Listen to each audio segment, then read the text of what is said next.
Majority Report with Sam Seder. The destiny of America is always safer in the hands of the people than in the conference rooms of any elite. Sam Seder. They are unanimous in their hate for me, and I welcome their hatred. We must guard against the acquisition of unwarranted influence, whether sought or unsought, by the military-industrial complex. The Majority Report with Sam Seder.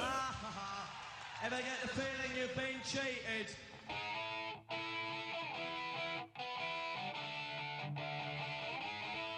It is Wednesday, May 23rd, 2018. My name is Sam Seder. This is the 5-time award-winning Majority Report.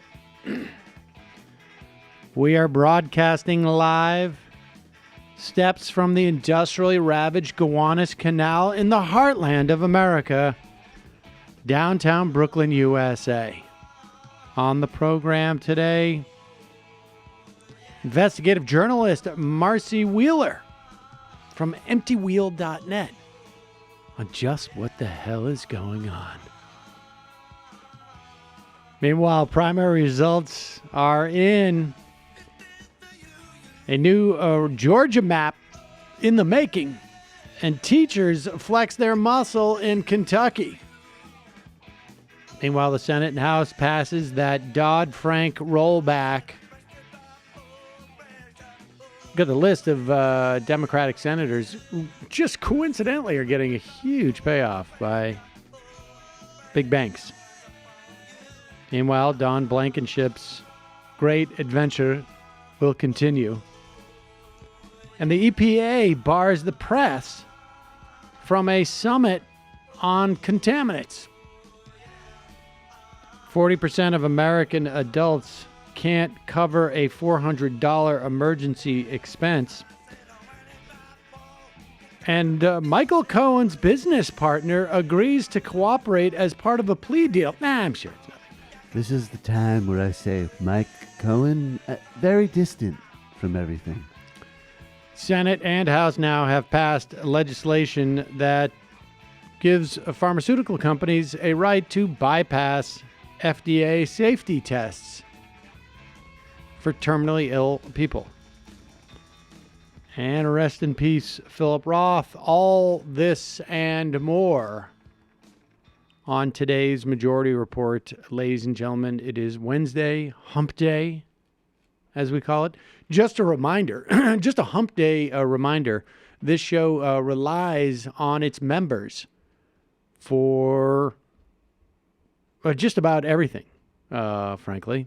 And so if you want to help the show keep chugging along, you can become a member by going to jointhemajorityreport.com as our way of saying thank you. We give you extra content every day. And of course, if you are someone who can't afford, for whatever reason, the membership and you want access to the fun half of the show, send us an email at majorityreporters@gmail.com. Have a little patience, but we will get there for you. All right, let's start off on a fun note here, shall we? This is, and do we have any type of music for that? I feel like one of these segments, we should have like a standby music, sort of just like some horns. I feel like some type of trumpets. I mean, I don't want to do the fanfare, but let's do it anyways. Yeah, folks, this is Matt's Pick of the Month, right? Matt's Pick of the Month. Every month, starting with today, we have Matt gets a pick of a video clip that he just, for whatever reason, for something maybe deep in his past, we don't know, he thinks is must-see/hear radio and video. And of course, today, Matt's pick. Well, Matt, why don't you describe today's Matt's pick? Well, Trump's at a pro-life gala, and I think it shows a certain confidence. This clip kind of shows Trump's public speaking confidence. If I was showing this to maybe freshman students of public speaking, I would say, if you make a mistake, don't take time to dwell on it, even self-deprecatingly. Just move on through it. And you, in fact, did teach. Is that right? That is true experience. There you go. Okay, well, here it is, folks. Matt's pick of the week. Every time Catherine's older siblings come home from school, Catherine runs into their arms and gives them a great, big, beautiful hug. So, if I understand this correctly, the kid goes to Sklug. Is that right? Yep. Do we have a translation? I went to the We can best. play that one more I time went for to the people best so they really. Klugs. I got the highest marks at the best Klugs. Every time Catherine's older siblings come home from school, Catherine runs into their arms and gives them a great, big, beautiful hug. Beautiful hug. It rhymes with schlug. You got to laugh, folks, to keep you from crying. University of Pennsylvania, best Schlug. Went there, did great. There you go. Betsy DeVos, she still believes in public schlugs. I would like to opine on the Sklug situation. Washington Post reports that the House yesterday passed the so-called right to try legislation. This is a version, in fact, the same version that passed the Senate in August. The House was trying to fashion another version of this bill that wouldn't be so incredibly irresponsible, if you could believe it, and destructive of, it gives you a sense of just how much money the pharmaceutical industry pours into the Senate, even relative to the House.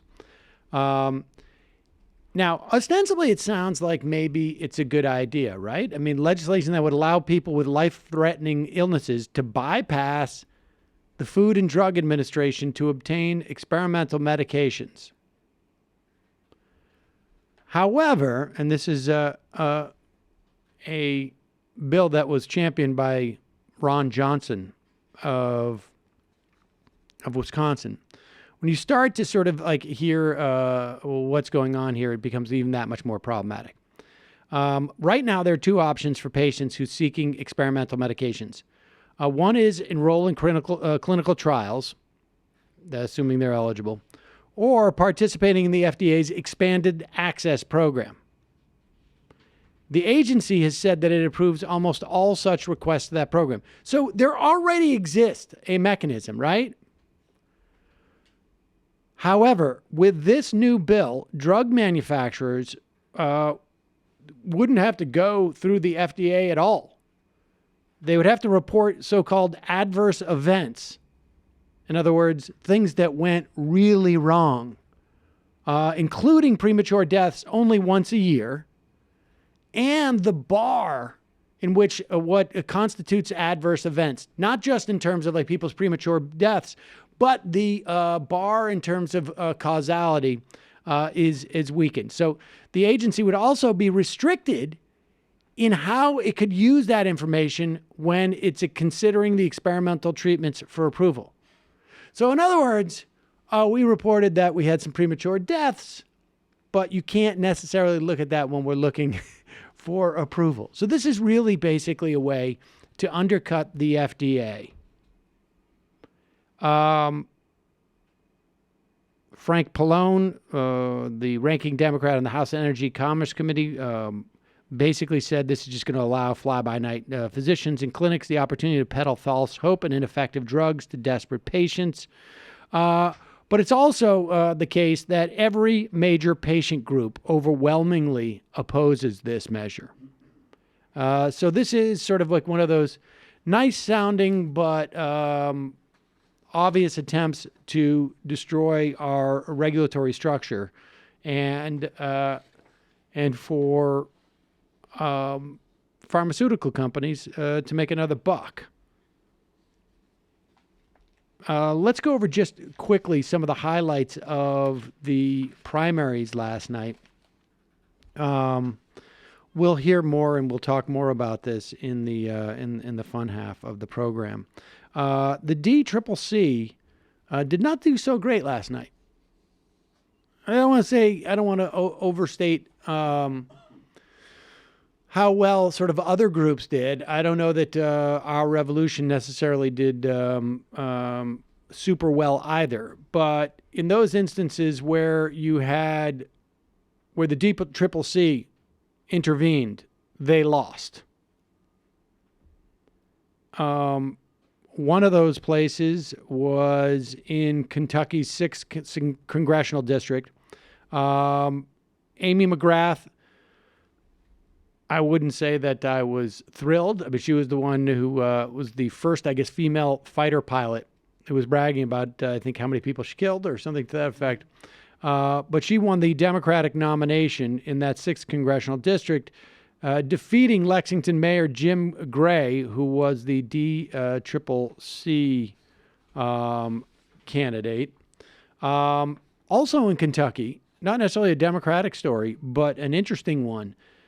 A high school math teacher, a guy named R. Travis Brenda, defeated the House Majority Floor Leader, a guy named Jonathan Schell, for his state house position.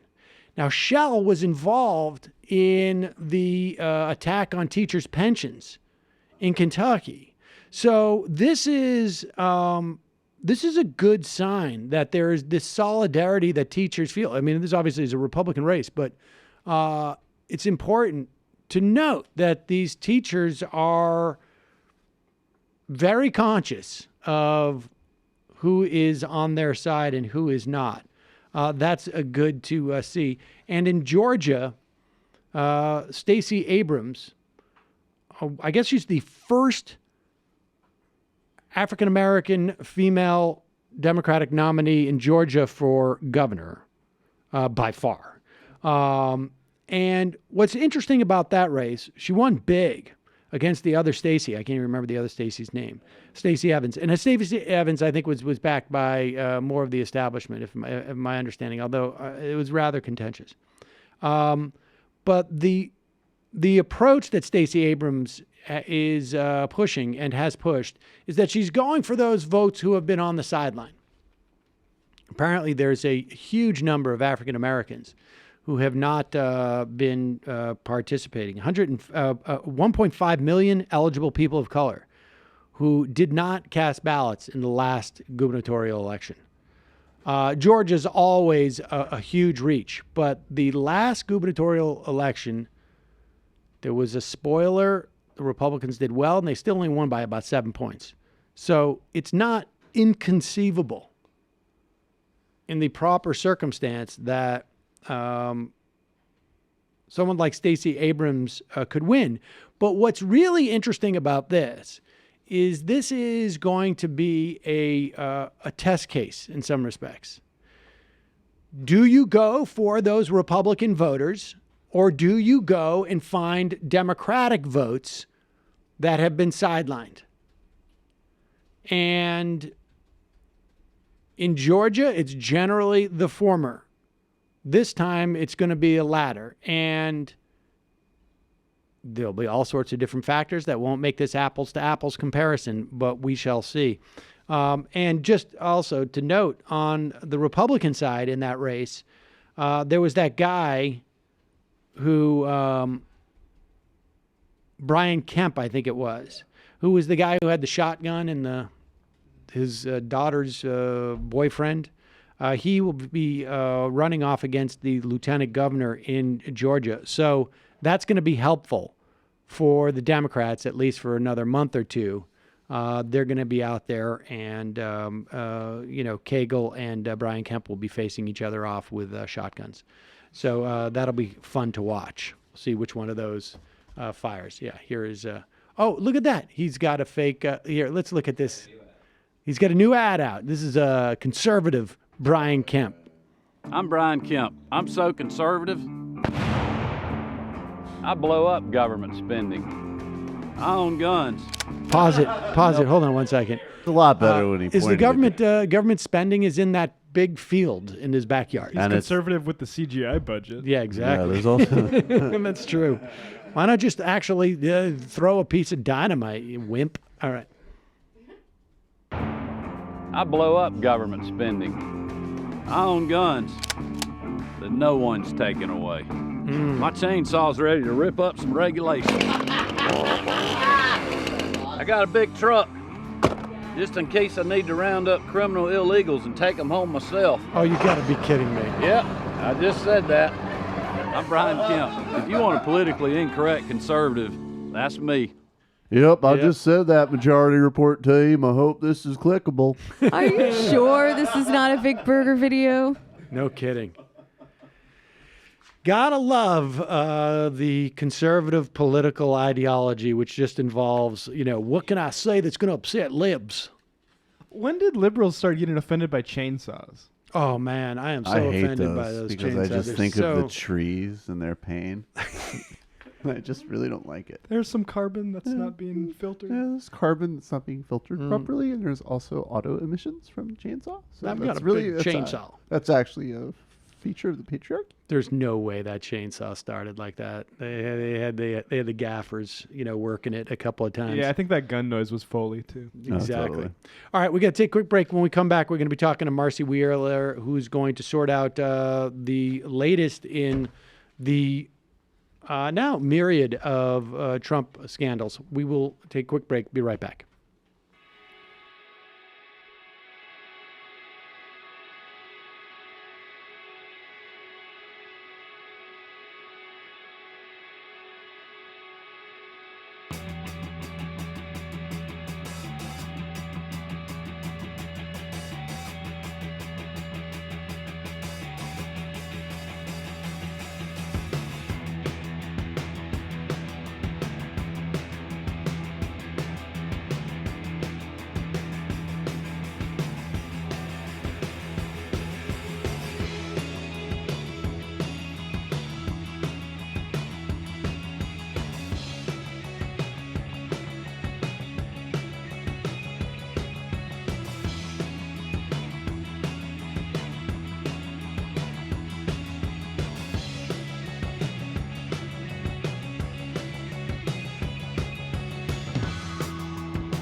We are back. Sam Seder on the Majority Report on the phone. It's always a pleasure to welcome to the program Marcy Wheeler. She is the proprietor of EmptyWheel.net. Marcy, welcome back to the program.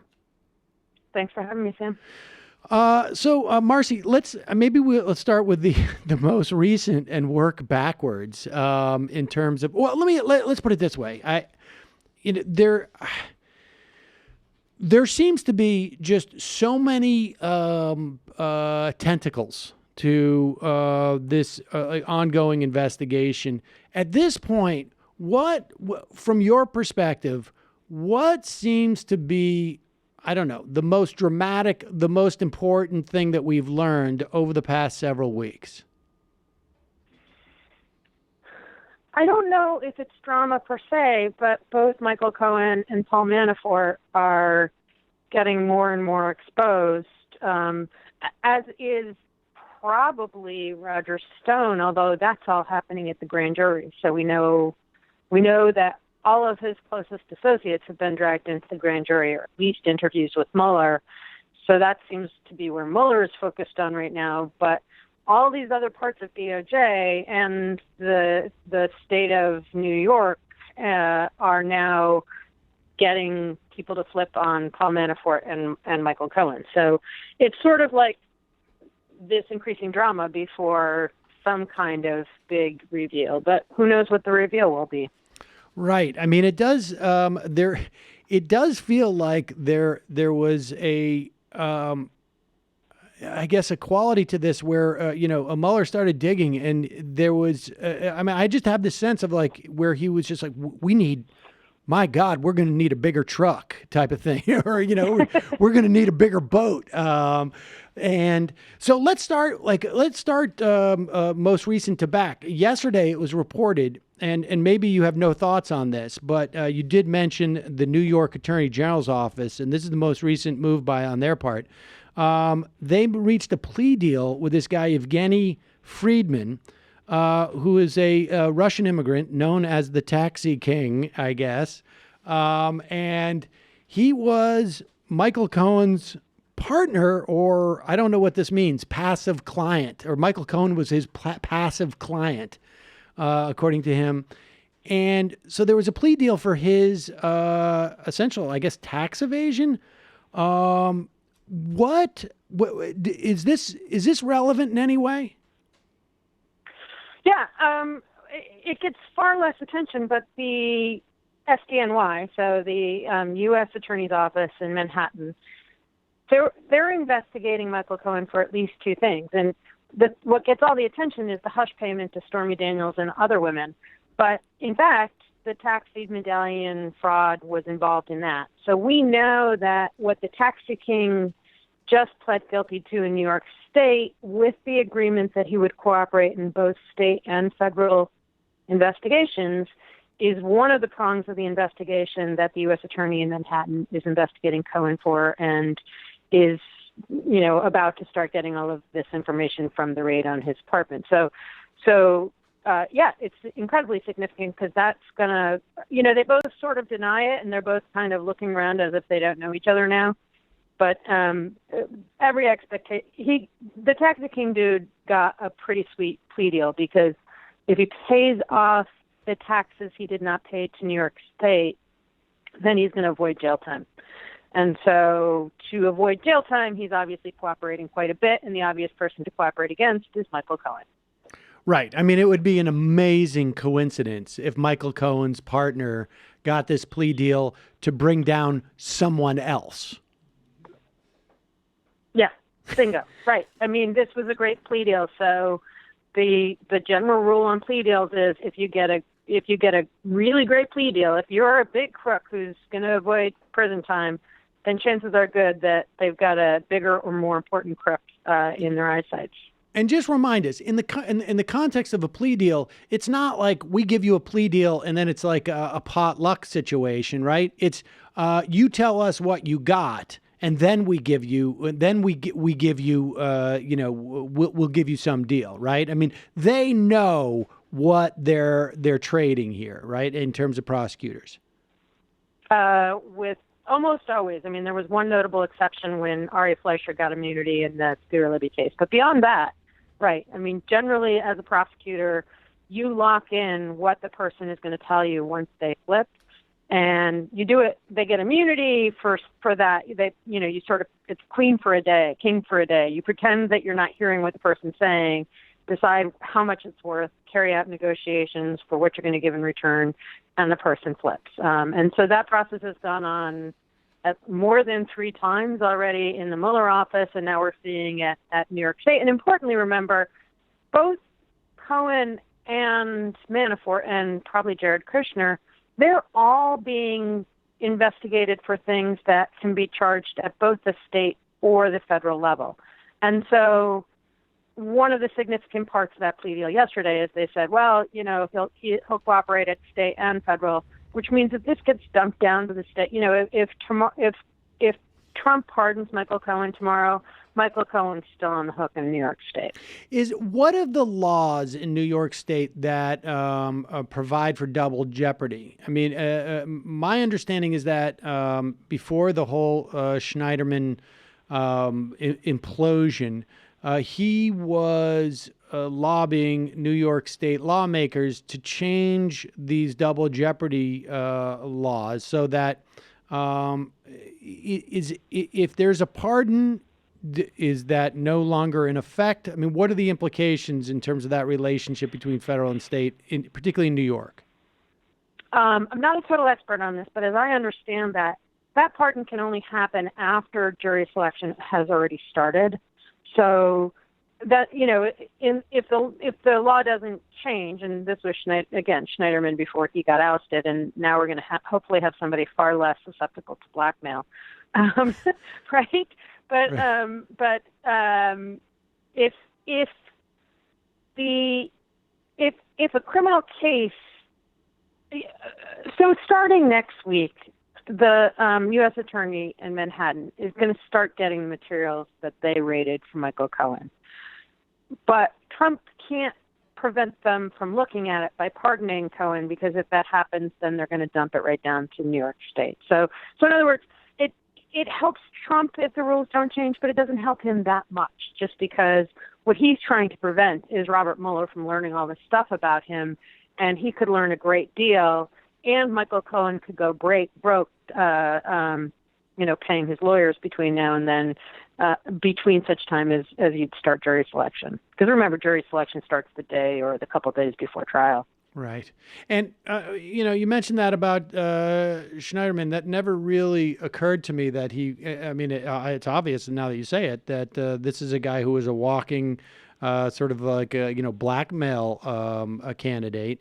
I would imagine there's a lot of people relieved who may have heard, bits and pieces of that type of stuff, who are glad that he is out and that is not an issue. Right, because remember, Trump raised it in 2013. So Trump, because some of these people went to Michael Cohen to give him the dirt. So Trump has had this, or could have had this, over Schneiderman the whole time. And I find it significant that this plea deal, this taxi plea deal, happens after Schneiderman's gone. By all accounts, the woman who replaced him for this interim period is really great and really experienced. So, we might, on top of Schneiderman needing to go because he's terrible, his treatment of women is terrible, thus far, we're not any worse off and probably better off with who we've got at AG. I don't want to go into sort of like too speculative territory, but do you think that was just luck? Hard to say. It's hard, it's hard. Right. Okay. It came up, and I don't want to go into territory where there's no, there's no reporting, and I don't want to go into conjecture, but it is an interest that, like if we were sitting at the bar, we would talk about that a little bit more, I would suppose. Jane Mayer has made it very clear that the people that they reported on in the New Yorker are totally different than the people that Trump knew about. Doesn't mean that Trump didn't know about them as well, but certainly Mayer says their story came independent of that, given all of the other Me Too. So we shouldn't assume that, because she's a great reporter and we should trust her. Okay. All right. Well, so moving, I guess, from the present backwards, Giuliani apparently in a HuffPost interview basically said that the release, and I know you've written about this in the context of what the sort of the conspiracy that the Republicans are trying to sort of construct. But Giuliani said that the notion of Trump's that the release of the Russian stolen emails constituted colluding with Russia. He said it's not, but if it is, it isn't illegal. It's sort of like a gift, and you're not involved in the legality of getting it. Use that as an entry point into sort of what is being created with this whole FBI spy thing. And I know that in a couple of pieces you've written, there's an attempt or a I don't know if attempt is the word, but there's a habit of Republicans not contemplating the notion that stealing emails is illegal. Well, let me also connect it to the negotiations about whether Trump will ever sit for an interview, because the last offer that Giuliani made Mueller, at least of course, Giuliani is the only one leaking about this, and he's claiming things to the press which are patently false. But in CNN reporting yesterday, they said that they offered to sit for 2 hours and only talk about election stuff, but not about even transition, much less stuff that happened when Trump was president. And the problem with that, and the reason why Giuliani's claim that emails are cool so long as you didn't have any role in hacking it, is because, and I sort of think of this as a quid pro quo. In the June 9 meeting, you're offered dirt on Hillary, and you're given an ask, which is Magnitsky sanctions. Get rid of the Magnitsky sanctions. Within a week, those emails start coming out. Dirt in the form of emails from Hillary Clinton, which the campaign got offered back in April, start coming out. The issue is there's a quid pro quo, and the quo happens on December 29th when Mike Flynn says to Sergei Kislyak, the Russian ambassador, hold off on responding to Obama's sanctions punishing you for tampering in our election. We're going to get to sanctions discussions next month when we get in charge. So in other words, if you cut off, and those conversations between Flynn and Kislyak were very closely managed from Mar-a-Lago, where Trump was. So there's a bunch of reasons to believe that Flynn, in that conversation with Kislyak, was doing exactly what Trump said. If that conversation is off limits for the meeting between Mueller and Trump, then what Trump has done, what Giuliani has done, is basically only make accessible the quid part, but not the quo part. They made accessible what the Russians, the gift, which Rudy is talking about generally, the gift that the Russians are offering, without making accessible to Mueller what Trump did or offered to do to pay off that help, to pay off that election help. So that's the logic. That's precisely why Rudy wants to limit the interview that way. And it matches up exactly with what Rudy's saying in public, which is that, we just want this narrative to be about what happened in the election because we didn't start paying off the Russians until after we got elected. Right. It really makes sense, right? As to the conspiracy theory, so there's this guy named Stephen Halper who apparently has served as a source for both the FBI and CIA. He's a lifelong Republican. This is a guy who's done his own dirty tricks in the Republican Party. He does have real credentials in foreign policy, but he's a Republican. And what it appears is that in May, when the FBI had concerns about Carter Page serving as an advisor for Donald Trump, they said, we need to figure out what Page is up to. And they asked him to meet Page. And so this guy, Stephen Halper, and Page had an ongoing conversation from July of 2016 until September of 2017. Importantly, that conversation precedes Christopher Steele, any DNC dossier. I mean, that precedes all of the last stuff the Republicans were inventing conspiracy theories about. And there's a really good reason for it, because we know the FBI was really concerned about Carter Page in March 2016, and then Carter Page became a Donald Trump advisor, which added to their concerns. Now, that guy... So let me just clarify something. So Carter Page was not an advisor in March of 2016? He was named in March of 2016. So same month happens, FBI interviews Carter Page for their ongoing counterintelligence concerns. They believe he continues to have happy conversations with Russian intelligence. And then that same month is when he is named as one of Donald Trump's 5 foreign policy advisors. So that must have set off even more red flags at that point. Yeah, right. I mean, and it makes sense. And that's one of the things the Republicans are outraged that the FBI fought to investigate. And here's the other thing, Sam, is it's sort of nutty. In Page's case, of course, the FBI had interviewed back and forth, but they weren't, I believe they didn't think that they were getting honest answers from him. So it would make sense to send somebody to try and, cultivate his trust in the way that it sounds like Halper did. But so what happened later in September, the same dude, right, calls up George Papadopoulos and says, hey, I'm going to give you $3,000, do some research for me. And that's how he kind of got close to George Papadopoulos to ask him about why he didn't say this, right? He wasn't making his ties to the FBI clear, but asked him, George, you know about the emails in Russia, right? And Papadopoulos said, this is really interesting. Papadopoulos, according to the Daily Caller reporter who's been Chuck Ross, who's been, at the forefront of this story. According to Ross, Papadopoulos said, no, if I had anything to do with the emails in Russia, it would be treason. Which seems to me really damning, right? So that's a very weird sort of like defensive thing to say. Like if you ask me, he thought that's what, right? Yeah, maybe he thought that's what Halper wanted to say. But that means when Papadopoulos lied twice to the FBI in January and February of 2017, that's because he thought he was covering up treason. I mean, he was already on the record with an FBI source that if he did have a tie with the emails in Russia, it would be treason.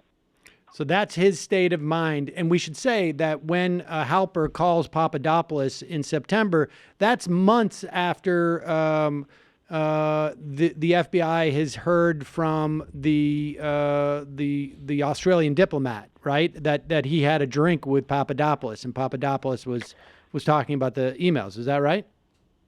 Right. So Papadopoulos learns about it in late April, again, before the DNC even knew about it. Papadopoulos learns about it in late April. He gets drunk on May 10th and tells the Australian ambassador about it. The Australians kind of sit on it for a while because they don't make much of it until in July it looks like Papadopoulos has predicted what happened in July, right? So, but interestingly, and this is something the Republicans, the conspiracy theorists, want to hide, the Australian ambassador was told by Papadopoulos that the Russians intended to release those emails to help Donald Trump. So that's the point, is Papadopoulos knew in May and April stuff that happened in July, which is why in July the FBI opened up this investigation, and why in September one of their sources. And here's the other thing that just, it makes me crazy.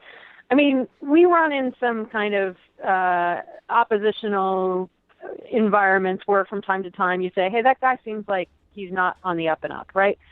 I have run into people that I have believed are informants before. When the FBI is allowed to use informants at a very, very low level, right? And one reason they are is because that dude is not law enforcement.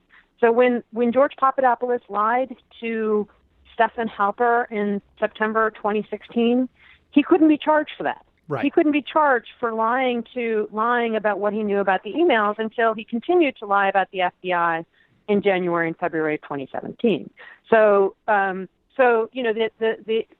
Republicans are all up in arms about the fact that the FBI used this guy who, again, lifelong Republican. It's not like we sent Chelsea Clinton in to quiz this guy. But it is actually a more gentle way. It is more deceitful, although, FBI sends undercover employees as well. It's more deceitful, sure. But it is also less risky for Papadopoulos for that approach than the other way.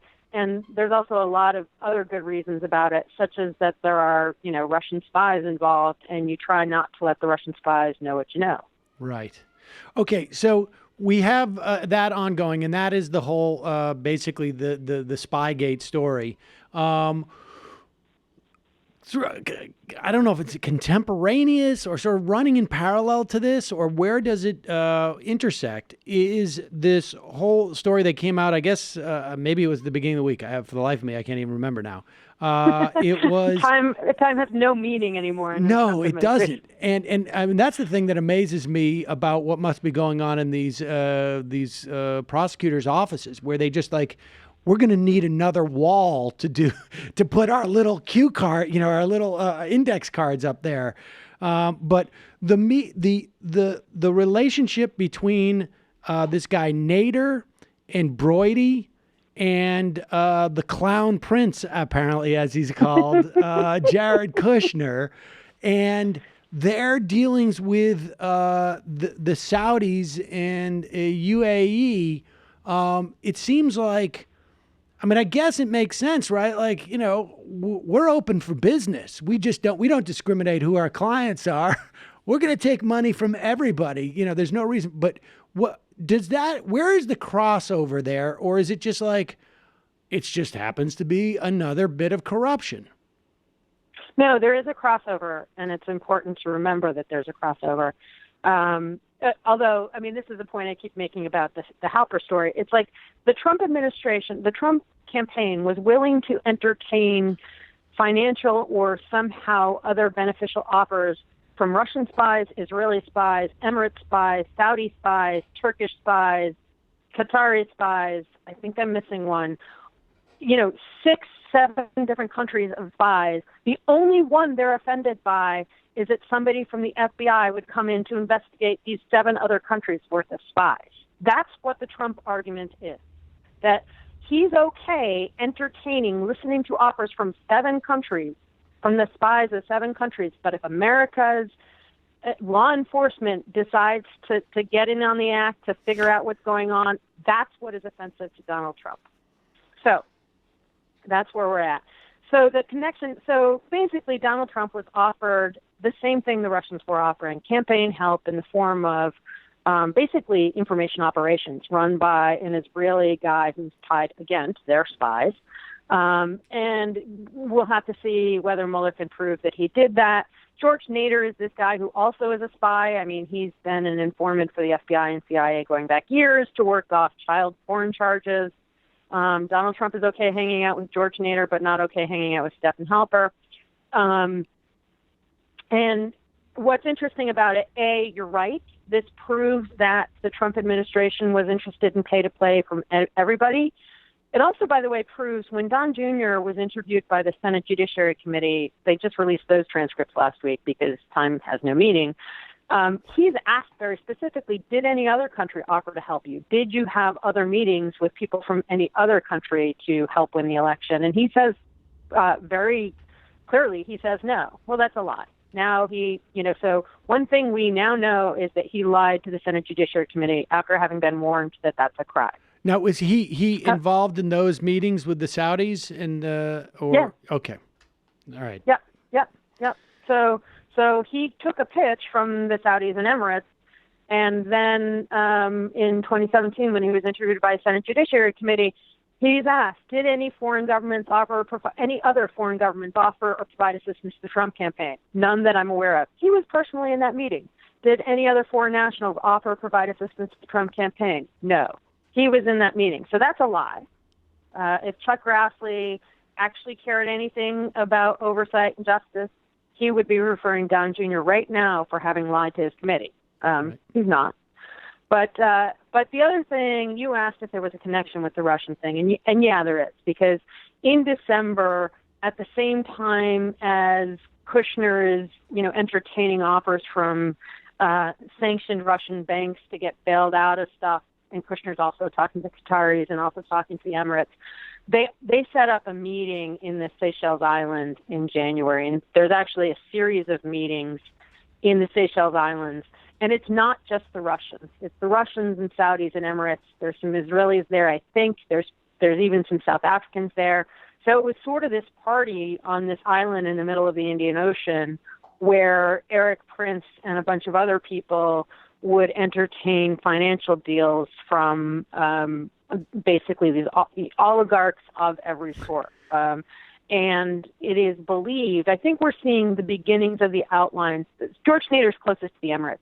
We're beginning to see outlines of the Emirates paying off the Trumps on behalf of the Russians. So in other words, the Emirates give you a way to pay off the Trumps in a way that might not be traceable to Russia as easily, if that makes sense. Interesting. And that's almost like analogous to Brody paying Cohen to ostensibly pay off a Playmate model, right? Who ostensibly had an affair with Brody, but it's starting to look like that woman had an affair with Trump.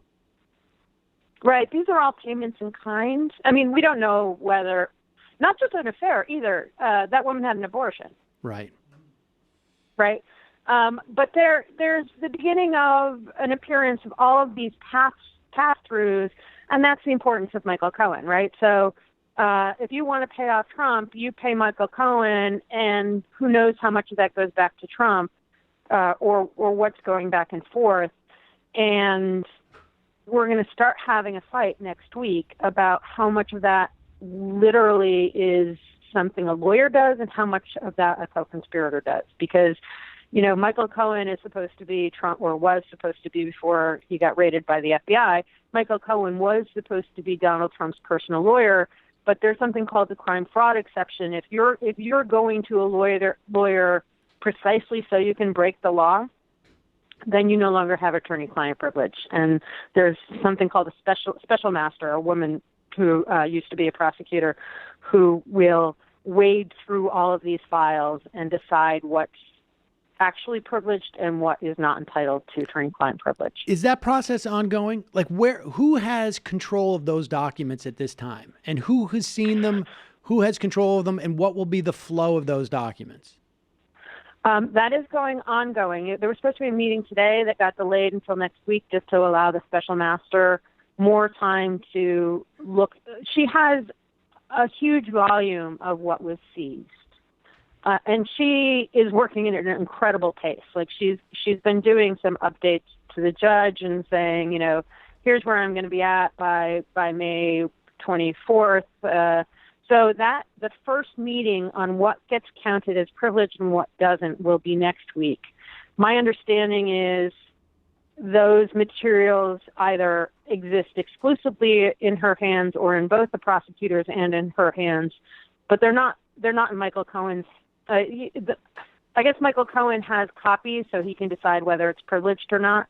But once the special master makes decisions, there may be fights over them, but anything there's not a fight over, then, and for example, I suspect there won't be a fight over the taxi medallion business. So once she says, this taxi medallion business is just your business, that goes straight to the prosecutors. Then the prosecutors are going to get it, and who knows whether they'll wait to receive everything or whether they'll start moving against Cohen right away.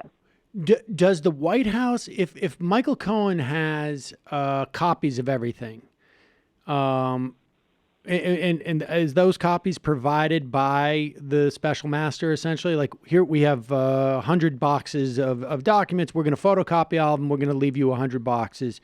Does Michael Cohen then basically send those to the White House and the White House so that the White House lawyers can look at it and say, okay, this is what they've got. This is how we prepare for what's coming? I think he gets to share anything that is possibly attorney-client privilege with Trump, or also with, the Trump organization too is getting involved. But they're legally different entities. Wow. Okay. So, and is there anything from this sort of like, this is, is your house look like that Carrie Matheson set from Homeland? Like, do you have stuff like going threads going everywhere right now, Marcy? I just don't. The sheer volume of this stuff just seems unbelievable, and the nakedness of what they were doing. I mean, did they just think that they can't? I mean, what? I'm asking for you to sort of divine intention and speculate on what was going through their minds. But I mean, it's just like a full on, we're just going to squeeze every dollar out of this thing, the White House that we can. Is that what was going on here? Well, remember, they didn't think they were going to win. So, yeah, first they started by saying, yeah, we'll do anything to win, because they didn't think they were going to win. They were just, making deals. I think part of the problem is this is how Donald Trump has lived his life. Right. Right? And I don't think that he or his spawn or his son-in-law or his, nominal personal lawyer, I don't think they can distinguish where things should change with the presidency. Right. And very importantly, I don't think they distinguish where their personal deal-making ends and where the foreign policy interests of the United States begins. And I think I've laid out in the past the same kind of conspiracy structure that Mueller has used against the Internet Research Agency and against Manafort.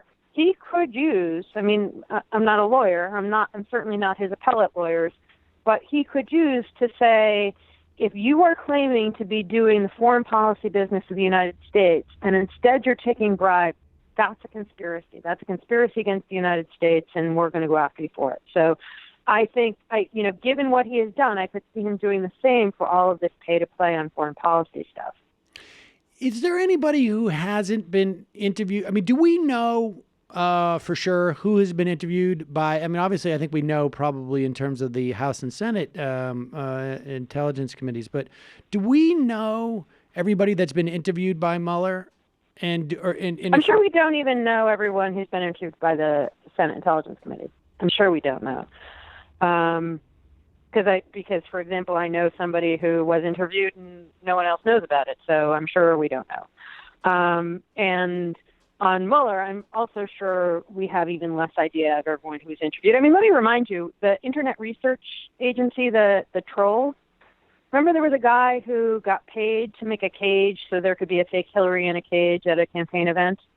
Remember that guy? Okay, yeah, vaguely. Wait, he like an actual cage? Yeah, it was all a stunt, campaign stunt. Okay. That guy was interviewed for 6 hours. And right? You don't know who that guy is. I don't know who that guy is, but that guy was interviewed for 6 hours.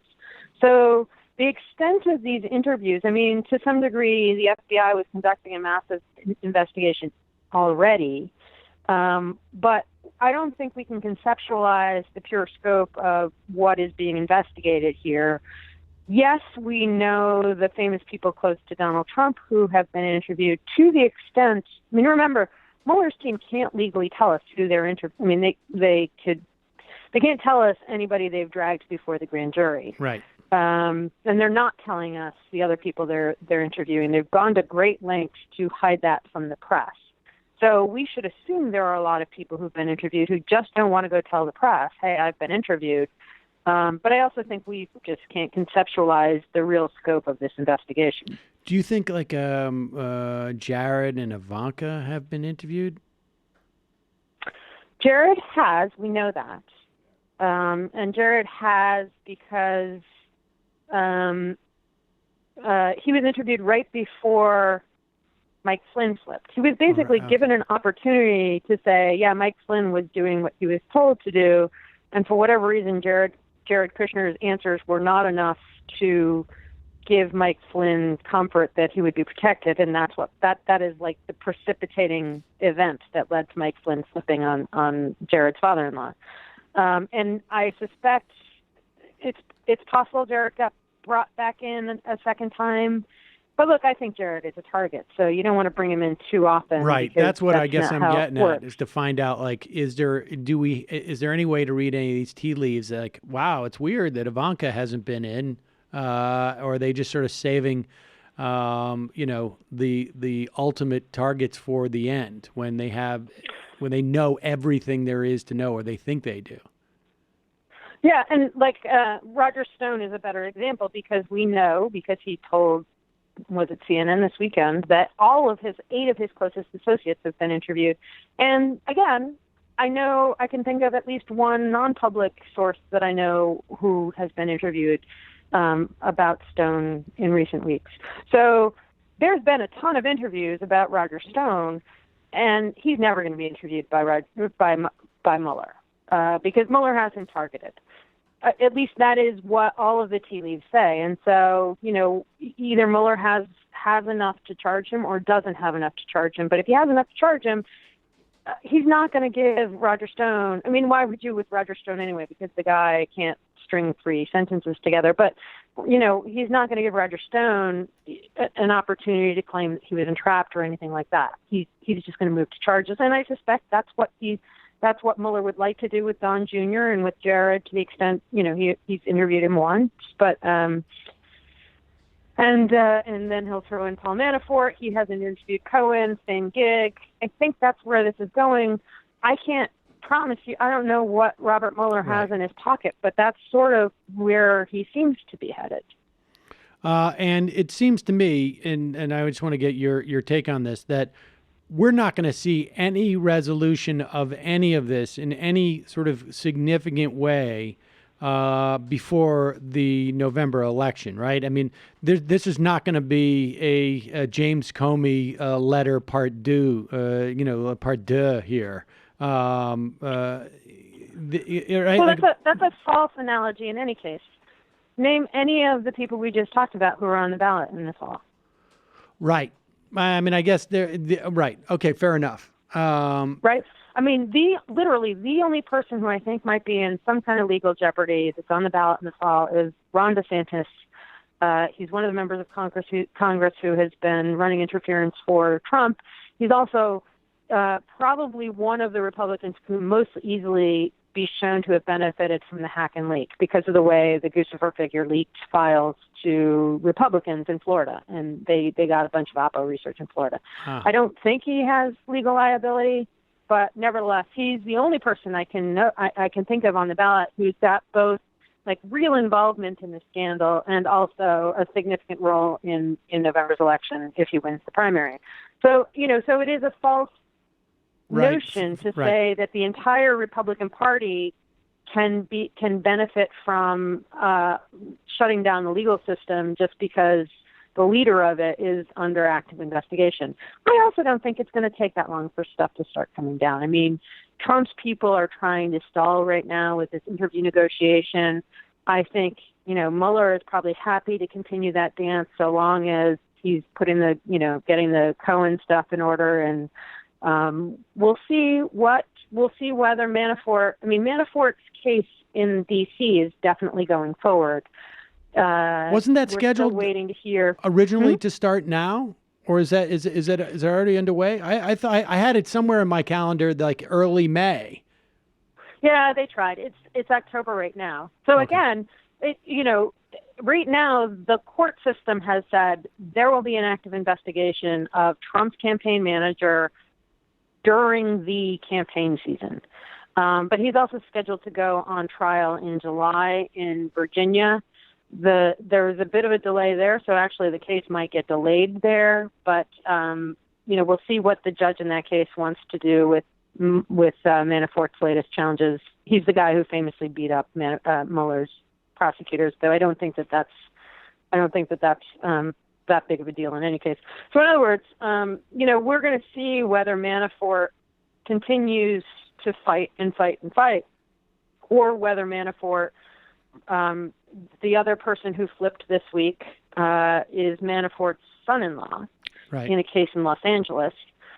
So even more evidence, even more weight against Manafort. And, I sort of feel like Mueller is going to pressure him and try and get him to flip because it's a lot easier than going to trial. But he understands that the cases against Manafort are what are called paper cases. It's just accounting, right? All you got to do is walk a jury through how money moved from one place to another in a way that's illegal. And those, as I understand it, not a lawyer, tend to be a lot easier to prosecute because you don't have to rely on the credibility of any witnesses. It's all on paper. And those charges, if he's found guilty, will put him in prison for the rest of his life. So the question is whether he really wants to go through with that process or whether he wants to flip and provide Mueller with information about precisely how he and understand even the leaked questions that Jay Sekulow wrote down about what Mueller is interested in. It's pretty clear that Manafort himself asked the Russians for help.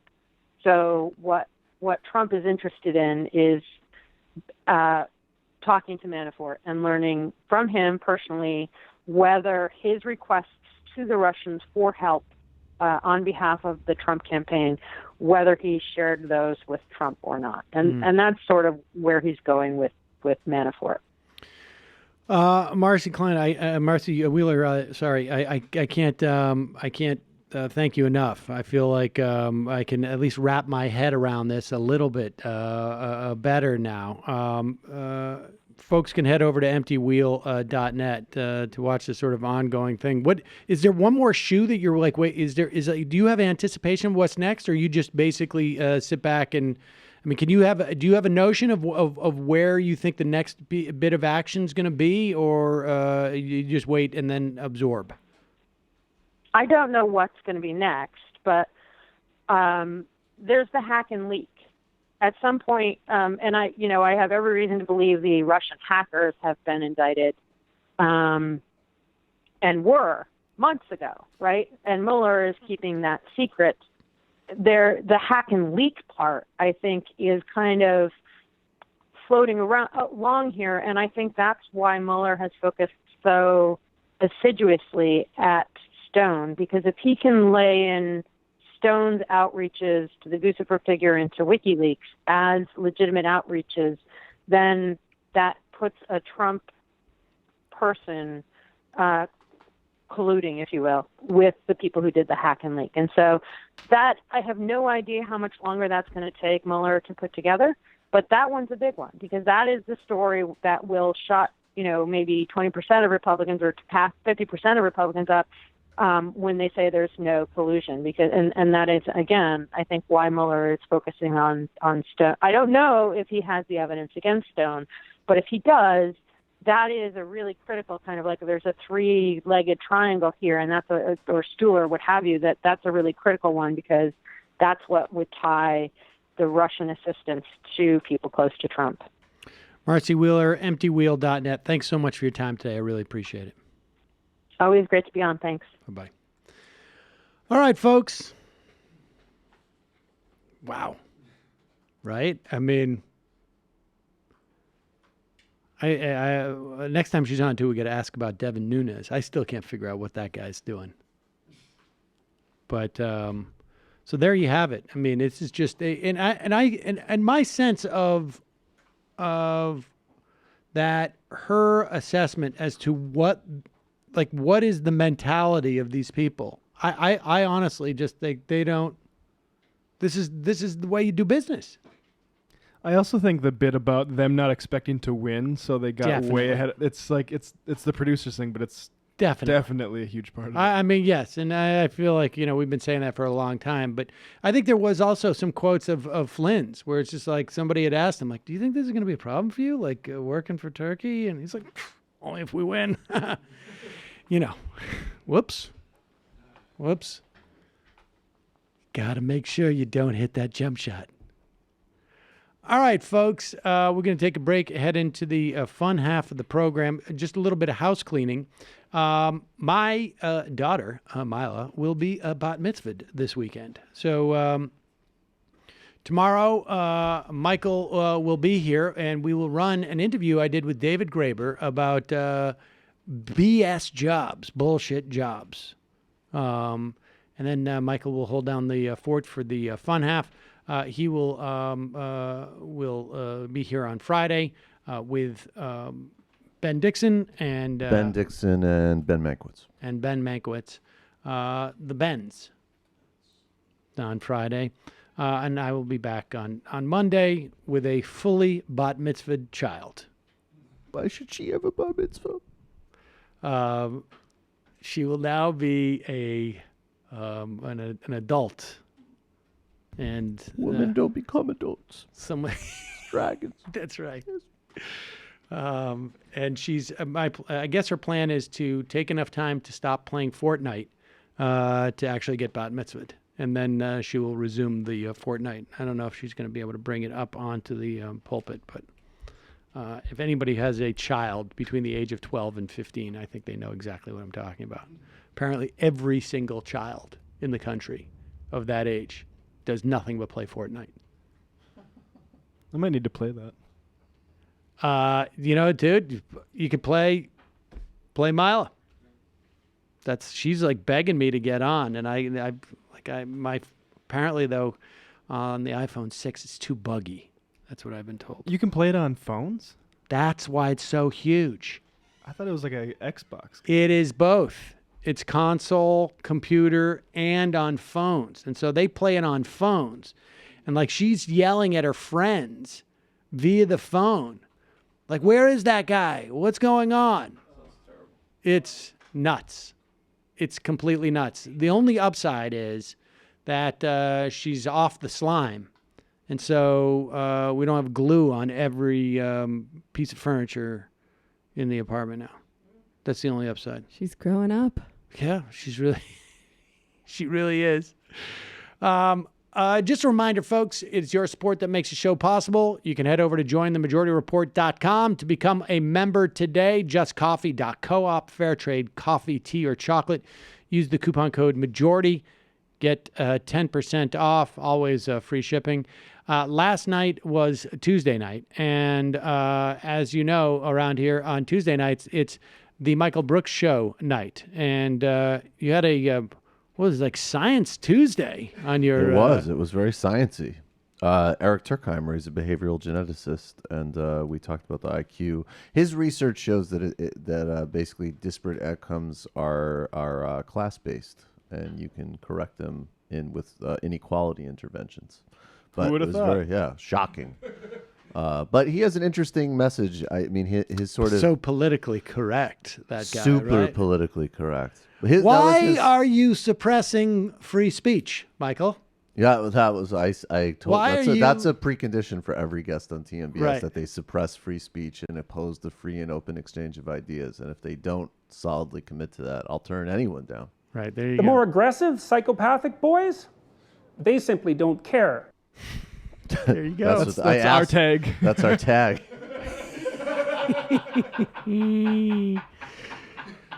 Right. And Natasha Leonard on this week's The Antifada. You can find it at patreon.com/The Antifada. Right? Yes. In addition to the iTunes store, and we have an RSS that you can use for any podcast. What is this app. RSS I keep hearing about? No, I'm it's joking. like a Yes, no. Yes. feed of. Don't make me explain it. No, of I don't course know. you feed. And it's always good. Listen, it's always good to subscribe to all these shows on iTunes, even if you don't listen that way, because it pushes it up and it basically invites other people to subscribe to the show.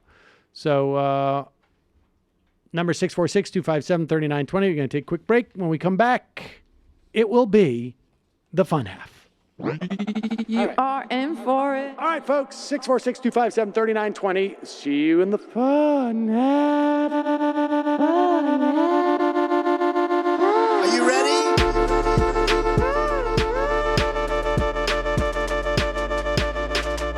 Who sent us this?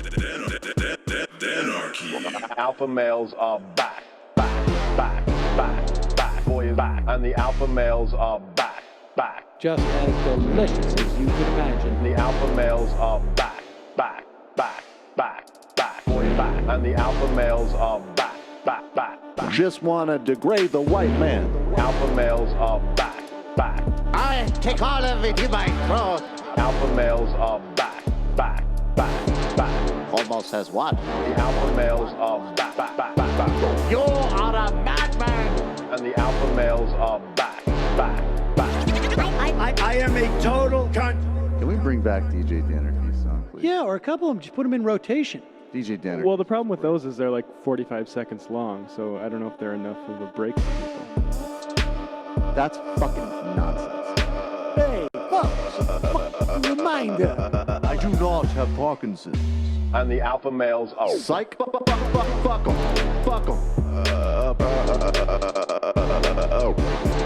Almost says what?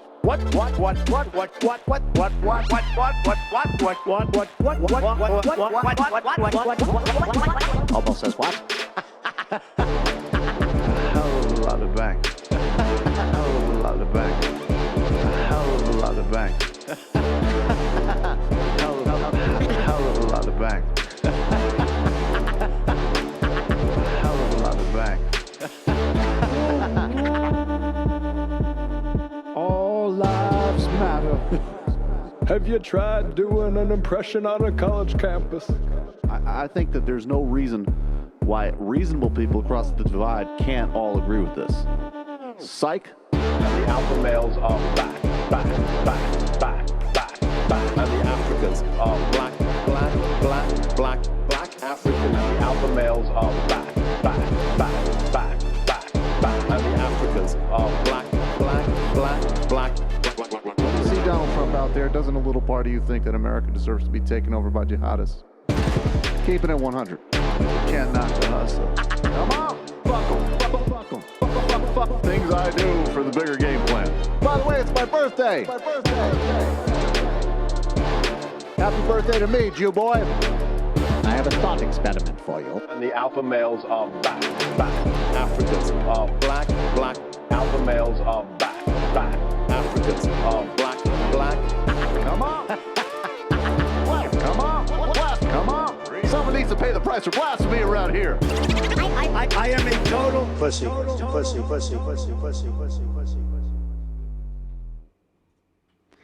We are back. We are back, folks. Sam Seder, Majority Report. Let's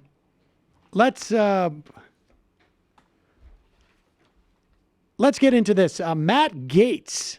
He is the Republican congressman from Florida who apparently is willing to say anything. And this guy has definitely gotten TV ready.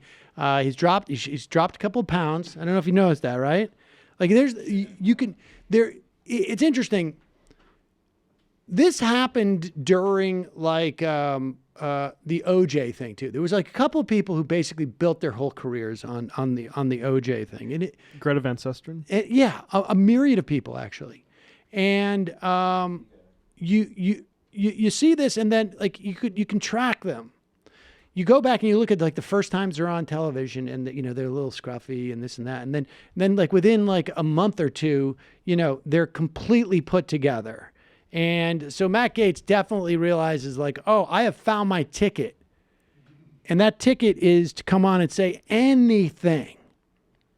And you could tell that it's affecting him because he's shedding the pounds, and he's thinking like this is going to send me to the top. But here he is with Jake Tapper. And I will say this about Marcy Wheeler, who we just had on. Every decent news person who wants to have an understanding of this stuff reads what she writes. I can tell you that right now. The top national security reporters in the country, you can see they will engage with her on Twitter. I imagine they do it off Twitter as well, because she's just that knowledgeable. She wrote the definitive book on the Scooter Libby trials, who obviously came up recently, was pardoned by Donald Trump as a sort of a way of saying like, let me test these muscles out. But lay the groundwork. You got to lay in the groundwork. Right, but here's Matt Gaetz getting called out by Jake Tapper on that false conspiracy that Marcy Wheeler walked us through involving the FBI informant. I wondered if you were going to bring up this issue about what was presented before the FISA court, because I don't know how you know that. You're not on the House Intelligence Committee. You haven't seen the underlying intelligence. How do you know that anything improper was done before the FISA court? Well, we have received briefings from the FBI regarding the elements of their application. We've also read the memo from the House Intelligence Committee that the entire House voted to declassify and the American people have been able to observe. And that memo laid out pretty clearly that the principal piece of evidence, the first piece of evidence laid out, was this dossier that was paid for by the DNC. No. That memo made it very clear that it was Papadopoulos' meeting with the Australian diplomat in which he acknowledged that he had talked to somebody with Kremlin connections about dirt on Hillary Clinton emails. That was one element, Jake, but they said that the first piece of evidence. The Nunes memo said specifically that was the reason that the investigation was launched. No, that was a memo from Peter Strzok that did initially launch the investigation, but that didn't lead to the application before the FISA court. My allegation is that the Woods procedures were not followed before the FISA court. There would not have been any presentation to the FISA court in the absence of that very dossier. That's not, Joe, don't take my word for it. That was the testimony of Andrew McCabe. Well, I mean, I have talked to people at the Justice Department who say you keep saying this and you don't know what you're talking about because you're not on the House Committee on Intelligence. You haven't seen the underlying intelligence. I happen to have Marshall McLuhan right here. This is what they are trying. And Gaetz is sort of like a lagging indicator because the Steele memo is like sort of the first attempt to discredit what's going on, and it is quite clear that the investigation was launched because of Papadopoulos going around talking about it and predicting, just coincidentally, that the Russians would have that these emails would come out. And as Marcy Wheeler laid out for us, the Australian ambassador, or I should say diplomat, didn't think of anything at the time, but when they ultimately came out and Papadopoulos was right, they let the FBI know. And that's what launched the investigation.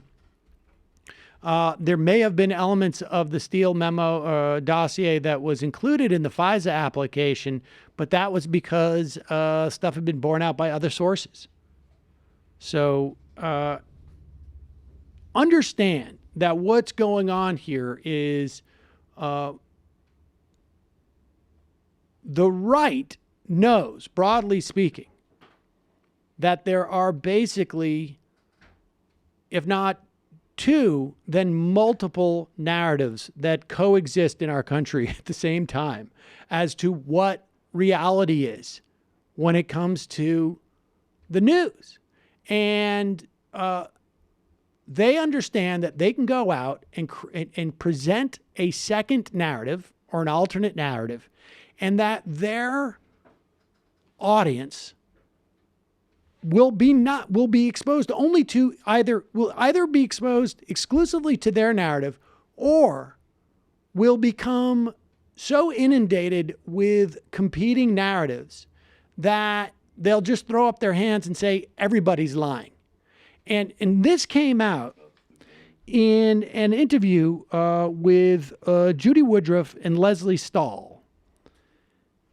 And I think this is relevant really only in this respect. Yes, Donald Trump is an idiot, but he does on some level know what he's doing when it comes to that concept of multiple narratives. Here is Leslie Stahl. She's talking with Judy Woodruff. This apparently some, the Deadline Club Awards dinner. I have no idea what that is. And she's talking about the president's relationship with the press. Listen to what Leslie Stahl had to say. And at one point, he started to attack the press. And it's just me and my boss and him. He has a huge office. Pause it for 1 second. Okay, so she is related that she is in there for an interview with him.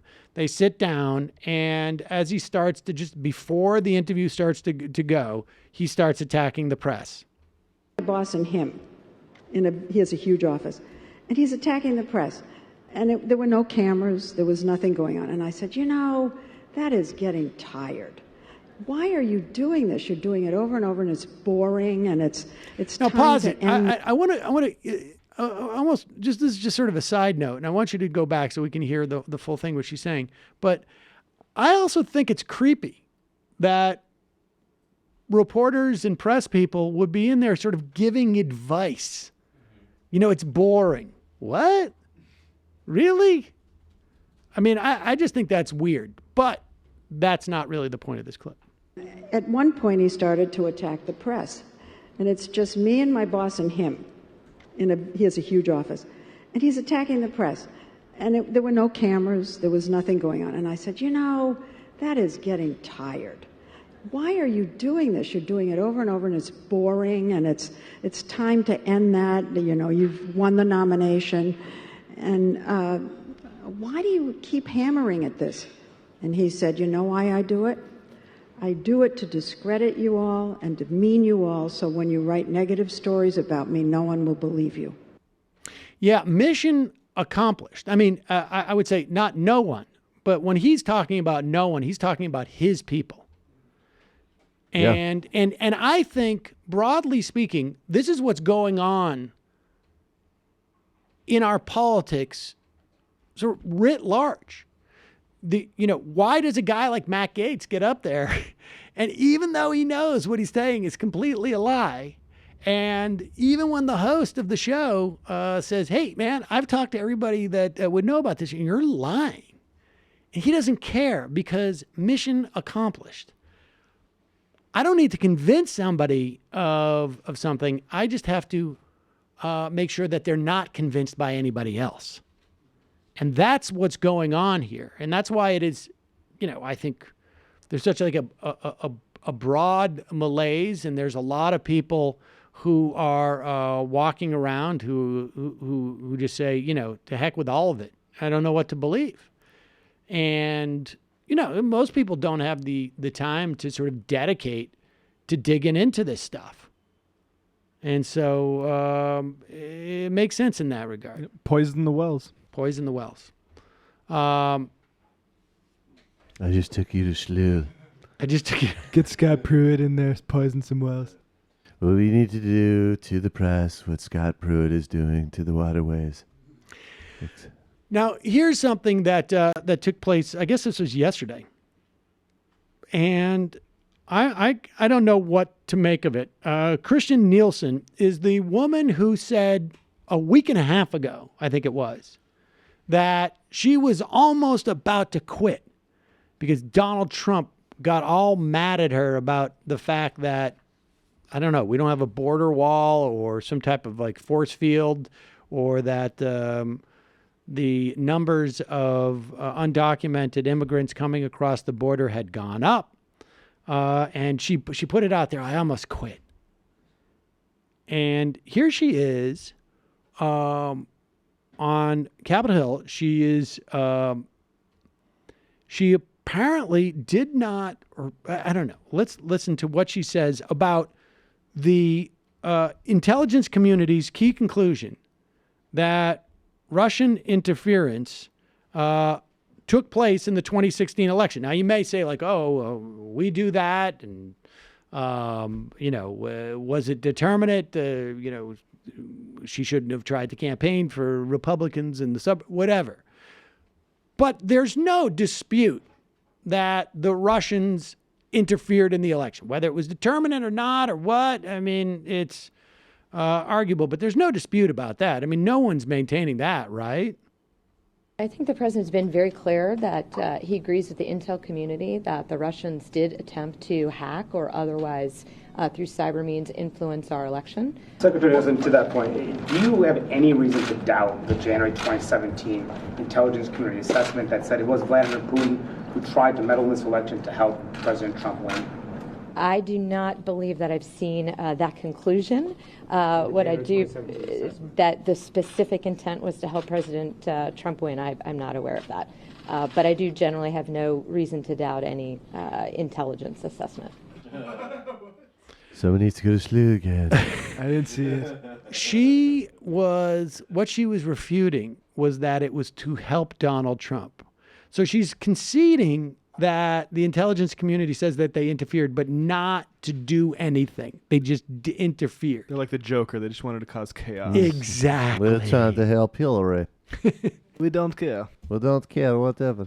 Hey, Hillary, here's a campaign idea. Go to Ohio with Pharrell and no mention jobs. People will love. Now, Lena Dunham, she stays relevant. Hours after Nielsen said this, the Department of Homeland Security issued a lengthy statement emphasizing that Nielsen has previously reviewed the intelligence community's assessment and agrees with it. But that footage is out there for Fox News. And Trump. And for Trump. And that's what we got going on. Still won't get preferred parking. Good job, Blondie. I won't yell at you at the border wall. Here's my question. How can you be blonde and barely cracking a 6.1? Sorry. Somebody just got back on the Christmas list, so you're good. Somebody just got back on the Kwanzaa list, which doesn't exist. Now get out. We played some of the clips. The idea that Donald Trump is at the Susan B. Anthony dinner is sort of disturbing, isn't it? But a lot of people notice her now. You know, back in the 90s, people didn't know about Susan B. Anthony, but she kept working. She put her nose to the grindstone, and now people are acknowledging her work, and it's great. People are hearing all about her. More and more people hearing about Susan B. Anthony. Here's Donald Trump espousing his bona fides. And let's face it, he has delivered for his theocratic base. Gorsuch and frankly, to the extent that there have been, the IRS is leaning off of the Johnson rule, I think it is, and he has provided for them on the federal judiciary in a big way. And just yesterday, or I don't know, 2 or 3 days ago, a new executive order about funding for clinics that either refer or provide abortion, even if it's not in that site. Just if they have, they do that anywhere, will lose federal funding. And the Susan B. Anthony list is actually an anti-choice organization. Nice. So. Nice. Here is Donald Trump. Time since Roe v. Wade, America has a pro-life president, a pro-life vice president, a pro-life House of Representatives, and 25 pro-life Republican state capitals. That is pretty good. That is pretty good. Wow. That is pretty good. When I ran for office, I pledged to stand for life. And as president, that's exactly what I've done. And I have kept my promise, and I think everybody here understands that fully. Unbelievable. There's a big population of people that when they say Trump's kept all of his promises, the only promises they're really thinking about is the stuff on abortion. Yeah. Yeah. And terrorizing immigrants. And Israel. I've exceeded even on Israel. I moved the embassy. The Jews must be so happy. The Christian Zionists. Calling from Christian, 847 area code. Who's this? Where are you calling from? It's Josh from Chicago. Josh from Chicago. How are you? What's on your mind, buddy?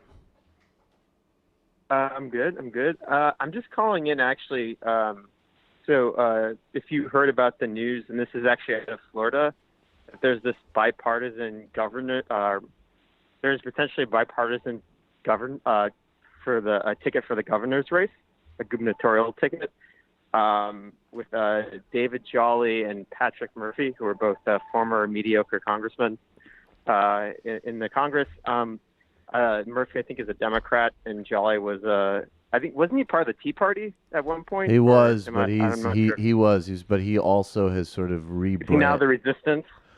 I actually don't know. He came out as he came out as pro Obamacare and admitted that when he lost his seat that Obamacare was why he had health care.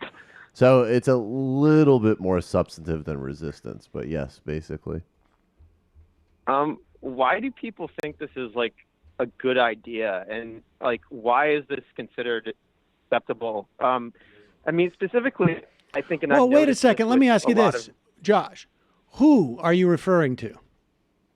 Like, I can tell you why David Jolly and Patrick Murphy think it's a good idea, because that's the only way that they can run. Your average quote unquote liberal, I guess, why they think this is like a good idea. I mean, I've noticed calls for like bipartisanship. I don't understand. I think there's less of that than there was 5 years ago. I mean, if you look at the polling anyways, I think that the average sort of Democrat, let's just say, has become a little bit more polarized and is less interested in that. But I think it's easy to understand, because the average Democrat 5 years ago still sort of said, that compromise is an important value to have in the context of governance. And I think to a large extent, the liberal perspective is that we want to elect people to government, and then we want not to have to really, spend too much time following this stuff. We want people just to do a good job, and we want to be able to go and then, participate in all the things that sort of definitionally make us liberal. I want to, see art and movies and watch TV and do these other things. And I don't feel particularly threatened in one way or another by developments in the world. I just want the government to function sort of like it's supposed to. And I think there is a perception that, the way that will happen, the way that government will run on an even keel, is if there's some type of bipartisanship. Now, with that said, there's never been any evidence that any thing like this has been effective electorally, right? Of course not.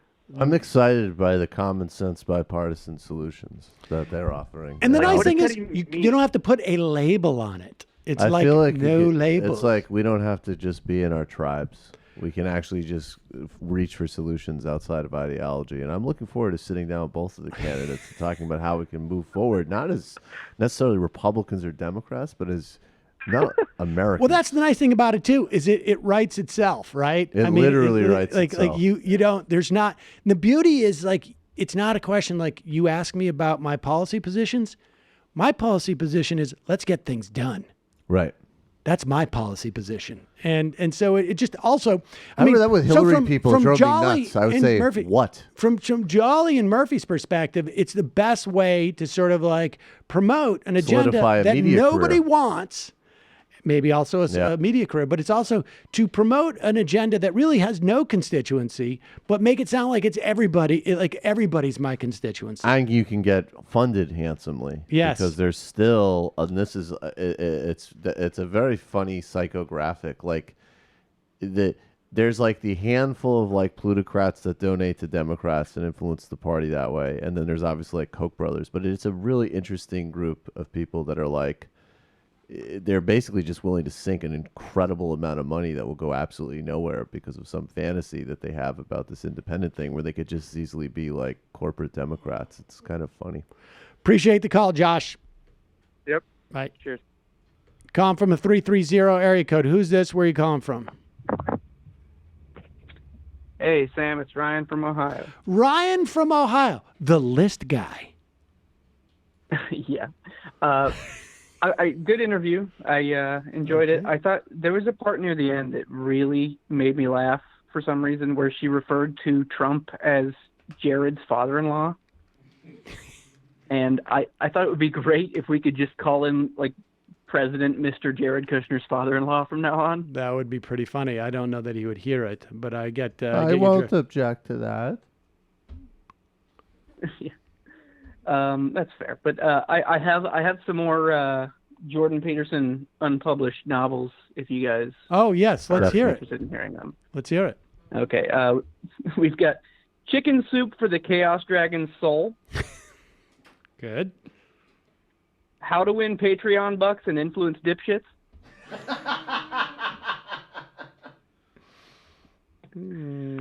Bitches be shopping.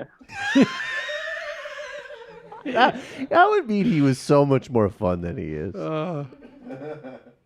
That's fair. You say Trans-Pacific Partnership. I say Atlantic Partnership. Okay. I like just Wrong Ocean. I like that. How to succeed in internet philosophy without really trying. Right. How to cry on command by thinking of dead puppies. Okay. Can't all be. And of course, the enforced monogamous guide to actually finding a woman who isn't repulsed by you in the first place. There you go. Oh, what happened? Why do you turn that down? Why do you ever turn that down? Matt keeps the board down a lot. He's likes us to be judicious with it. There you go. Safety response. Safety response. Yeah. When you go to when you're at the bat mitzvah this weekend, yeah, it's pretty much guaranteed that you're going to cry your eyes out. That's true.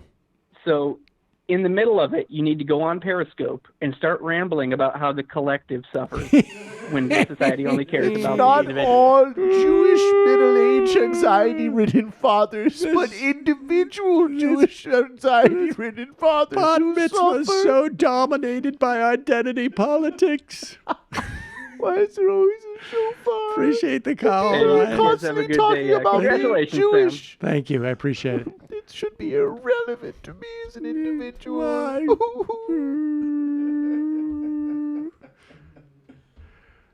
And I can't wait to give the blessing. There's an opportunity for the parents to give a blessing to the bat mitzvah, and I can't wait to tell her that it's her obligation to make sure that she spreads the sex around. Don't just stay with any of the sort of like the manly men, right? She's gonna spread it around. No, you don't spread it around. Pick one resentful pussy and stay with him for right. life. Exactly. Period. Exactly. Make sure that you make sure you contribute to the distribution of sex. Calling from a 417 area code. Who's this? Where are you calling from? This is Adam from Missouri. Hello, Adam. What's on your mind? Well, I am currently near the end of a dissertation process, and because you guys have been talking about fake intellectuals, I want to rant and rave a little about one of your favorites, Sebastian Gorka. All right, please do. I didn't even realize he was an intellectual. I thought he was a fighter.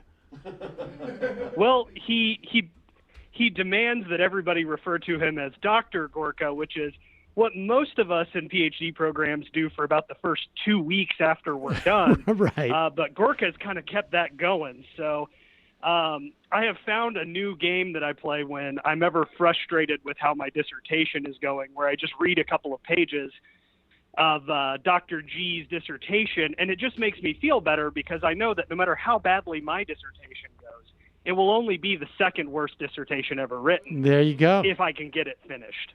So he's got these ridiculous parts where, so a lot of academic research now is, and I could elaborate on the DIS process if anybody's interested, God help them, but he's got these areas where he has a footnote that basically says there's footage of Al-Qaeda gassing dogs on CNN, and he doesn't reference a headline. He doesn't reference a title. He doesn't reference a date. He just says it's on CNN. Whereas a lot of people going through academic research will read for 2 or 3 hours so that they can maybe write a couple of sentences but have the right footnote. The pussy so you watch path. Sebastian Gorka get through. Say what? The pussy path. We call that a pajama footnote. Ooh, reading all day. Real sure way to beat terrorists. You make me sick. Well, Are you a Jew? Well, the problem with my dissertation is that my committee does not have a 2-drink minimum before they approve my work.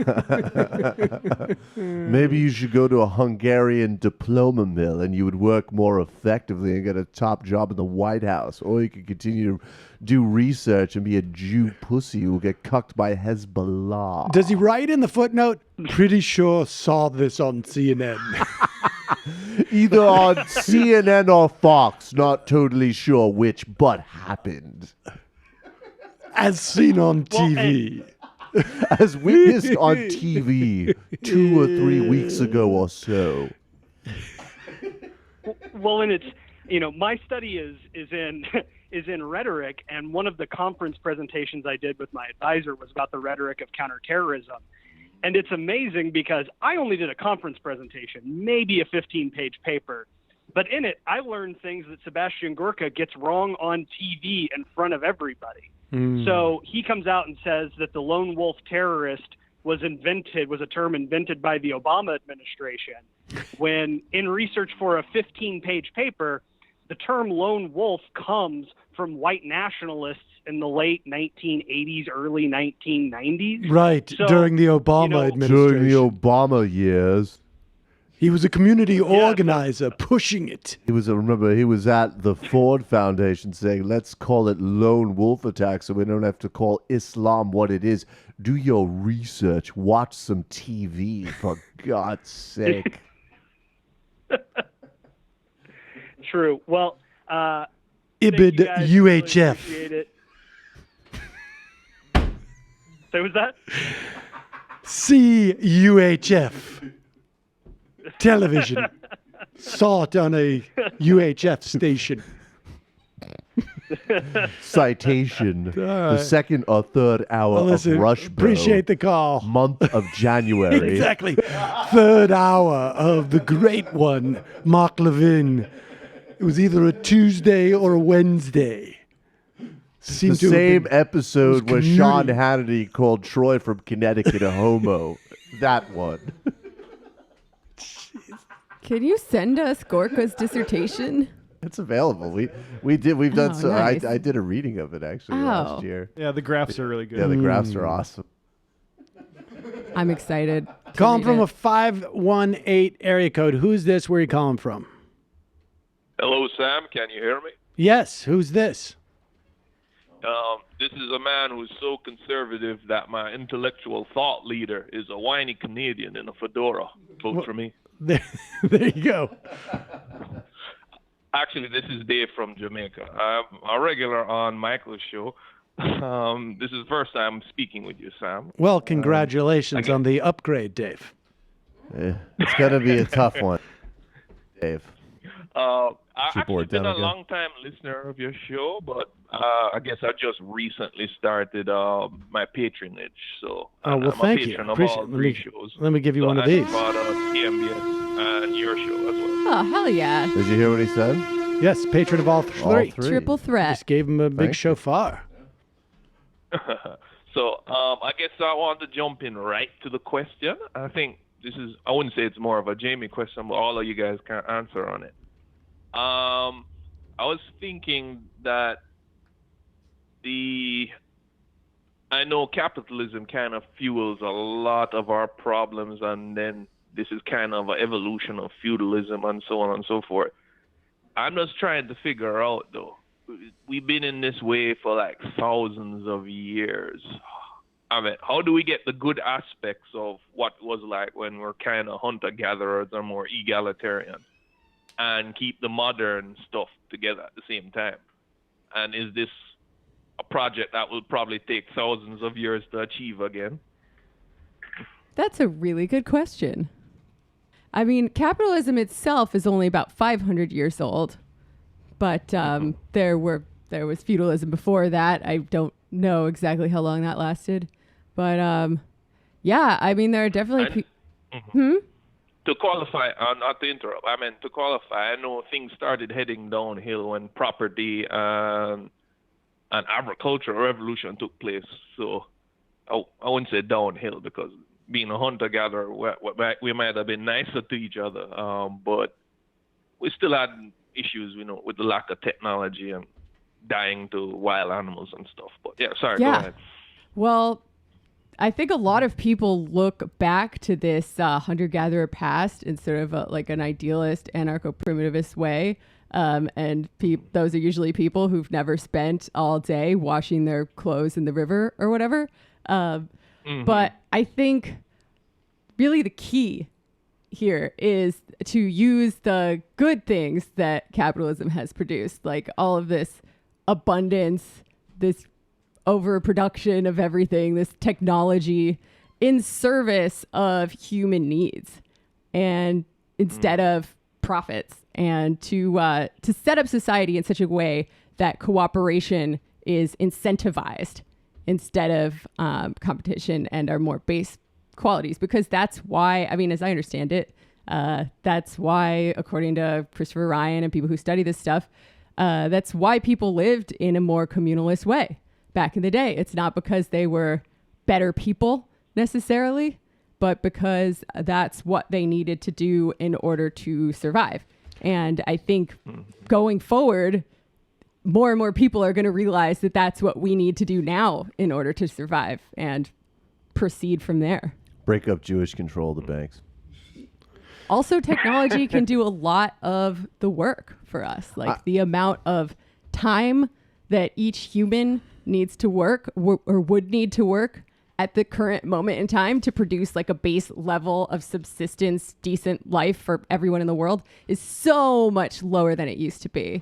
Well, certainly that's how it was sold to us too in the, as late as like the 40s and 50s, that that once technology got to this point, the real problem would be, how are we going to organize our leisure time?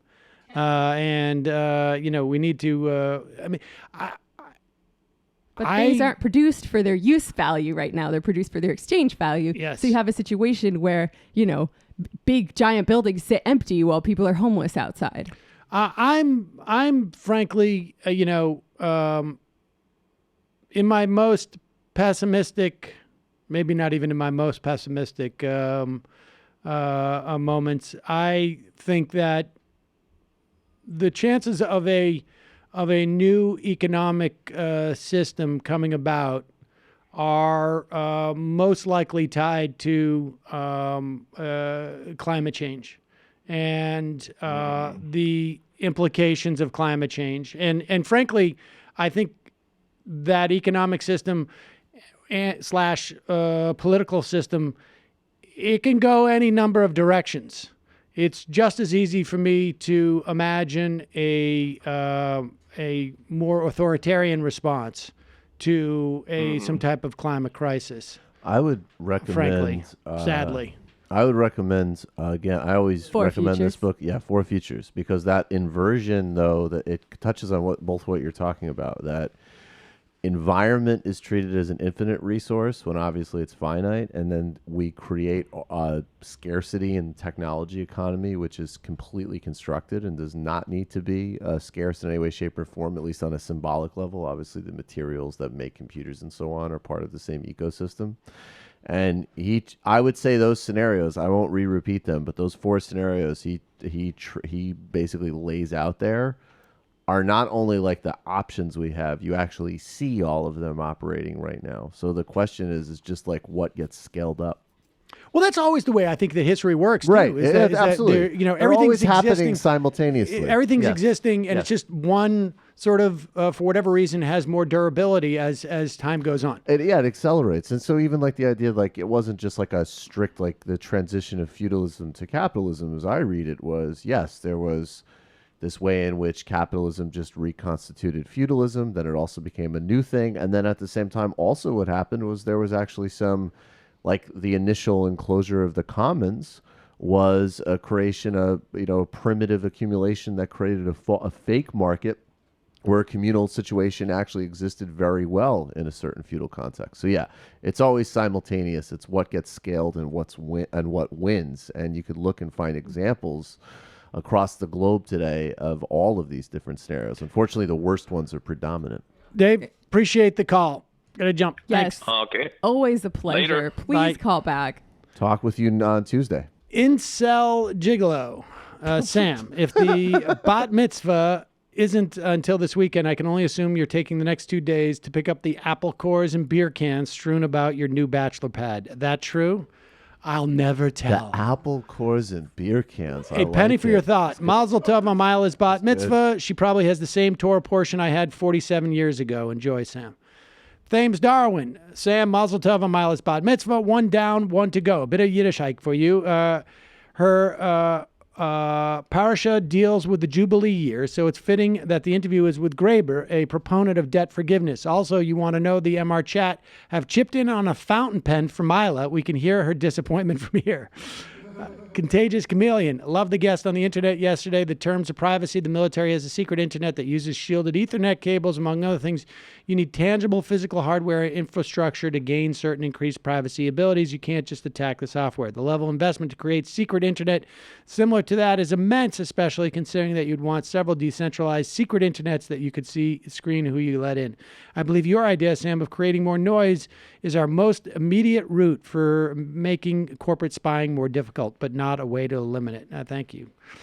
Guillotine operator, Twitter is garbage. Pretty sure I got another account locked because I called Elon Musk an effing moron for saying the point of revolutionary war was to create a classless society in America, and for replying to some other anti-union nonsense that Afrikaner piece of shit said with a gif on a flaming tire. Can I just add to that by just saying that Elon Musk is a fucking moron. Council of Autumn. I just rewatched the classic Crypto Jew debate call-in. I wish Sam Seder would stop, be more clear about his real agenda and stop hiding behind coded language like bat mitzvah, whatever that is. Kindergarten's Cop. With the TMBS Spotify coming up, I'm sick of these bitch-made Majority Report emo songs. Also, you never clip the Crowder Challenge or Michael's Israel takedown. We should clip both of those. Is that We're working from on clipping for TMBS? Turning Points, Trump. Great interview today. I would just like to ruin the show by letting you know there's a Jordan Peterson comic book now. It's not as bad as you think. I can email links if you cannot find it. Ruin? I have virgins. We're all very excited. Sam's bitches to rape. I'm Jordan Peterson, superhero. Sam's Tinder profile. I got to get out of here in 20 minutes or so. Hey, girl, swipe right. Don't you think I was so sexy when I told those Trump voters they were wrong and that Social Security wasn't a Ponzi scheme? Bronze Plans. Thank you, Michael, for recommending David Harvey lectures on Marx Capital. He makes concepts much easier to understand. Great recommendations for people to learn more about Marx. Retcon. It's been a couple of days, but I still can't get the very vivid image of Gavin McInnes masturbating right up to the point of ejaculating. Thanks. Also, doesn't calling yourself a Proud Boy sound pretty gay? Spinster. Proud Boy. I only knew about Stacey Abrams because of Zaid Jilani at The Intercept. She helped the GOP cut a state college scholarship program during the recession and approved of GOP gerrymandered districts. Evans advocated for free college for all during the campaign. I would suggest reading Noah Changa's counter reporting on that for a balanced. There's a lot of arguments there, is what There's I would a lot say. of controversy and I in that trust regard. Noah a lot on that, obviously. Nick from Manitoba. Fascinating interview today. Although you may have struggled to formulate your most pressing question to make it relevant to the interview, you succeeded in getting a chance to dunk on libertarians. Right on. The interview sure muddled the waters in terms of assessing the internet's development as a great innovation and tool of oppression by the ruling classes. Lastly, isn't it hard to fathom that there really was a time when you didn't need a computer to masturbate? Stay sweet, MR Beauties. Chris Lapaco. I read the Chris Lapaco, I should say. I read in the New Yorker that the name on Broidy's NDA with the playmate he got pregnant, paid for an abortion, was David Dennison. Did Broidy bite the bullet for Trump and say that he had the affair with the playmate so Trump would owe him? Yes. No. I think that's the theory, right? I think it's reverse. I think that it was payback. It's a little bit of kickback. I mean, I don't think it was it's like the payoff kickback.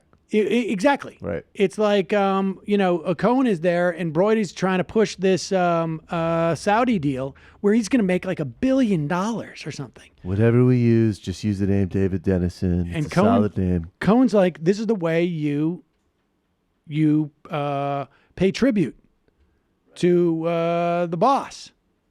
You take over one of his payments for one of his. That is such an awesome. Like, could you imagine, just the business? Like, it's just how we do business here. If you want to solidify it, you're gonna have to. The boss, he gave a playmate chlamydia. So if you could just sign a check on that under the name Dave Dennison, we can get everything. We can get the massive international bribery ring going. I think Marcy Wheeler addressed that a little bit. Sean. Issue bomb vest to all students. If a gunman enters a school, the one closest to the shooter detonates the vest. We aren't going to do anything to try and save them. At least we can put them to good use. Left coast lefty. For the white aggrieved snowflakes, the old adage applies. When you're accustomed to privilege, equality feels like oppression. What's it going to take to refocus their anger? Do we move on without them? Yes.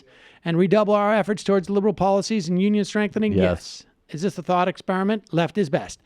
I love Sarah Palin. To piggyback on the jolly thing, I think the majority of voters in principle believe in a balanced government between right and left, business and government, etc., but they lack the context of history or of politics or current state of politics. Republicans keep winning because they've convinced policy indifferent voters that the country has moved left as a whole, using losses in social policy as evidence, where on the left would say the country has moved neoliberal since the 70s. Spocko, if Marcy Wheeler's office looks like Kerry's office from Homeland and Brett O'Keefe sounds like Alex Jones, does that mean Abu Nazir is Putin and Jared is Brody? If Trump is Elizabeth Keene from Homeland, does that make Roger Stone Dara Dahl? I don't watch enough of that show. I'm not up with that show like that. Censor Sweep, bloody hell, I just noticed I butt dialed the show and was on hold for 15 minutes. Sorry if you got an earful of my neighbor's dog or nephew looking for bugs. Zero Sum Sam, Merry Christmas, MR crew, and greetings from Athens. Let's just say that the U.S., as you said yesterday, spirals into the abyss after the midterms. What's next step for you? How would you how should your fellow leftists around the world react? Let's wait for that bridge when we cross it. Pataki, you guys have problems of your own. Yeah, indeed. Deal with your own problems. Don't worry about us. Syriza failed. Sad. Oh, gosh. Pataki on the attacky. Sam, I'm doing a new project at work with a colleague whose last name is D'Souza. I've nearly called him Dinesh 3 times. Thanks, MR. All right, let's do a couple of these sound clips. Got a little bit of time here. Here is the... How can I put this?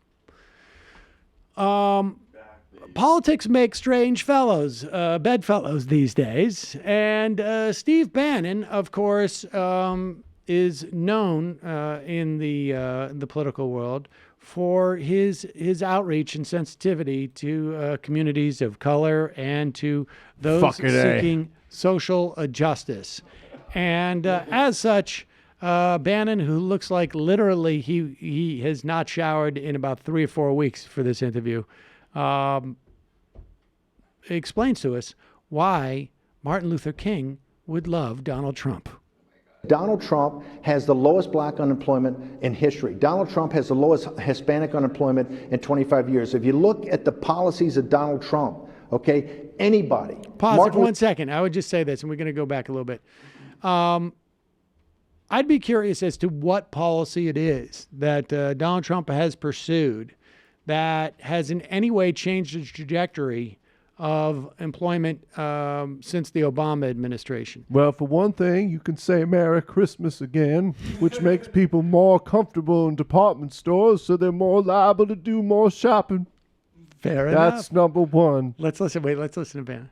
Donald Trump has the lowest Hispanic unemployment in 25 years. If you look at the policies of Donald Trump, okay, anybody, Martin Luther King would be proud of him, of what he's done for the black and Hispanic community for jobs. So I said, if what they're going to do... Martin Luther King would be proud of Donald Trump as president. His economic policies to black... By the way, it's the lowest unemployment in recorded history. You don't think Martin Luther King wouldn't be proud? Look at the unemployment we had in the black community 5 years ago. You don't think Martin Luther King would sit there and go, yes, you're putting young black men and women to work, the lowest unemployment we've had in history, and wages are starting to rise among the working class, and you finally stop the illegal alien labor force that's coming in and competing with them every day and destroying the schools and destroying the health care? Pause it for 1 second.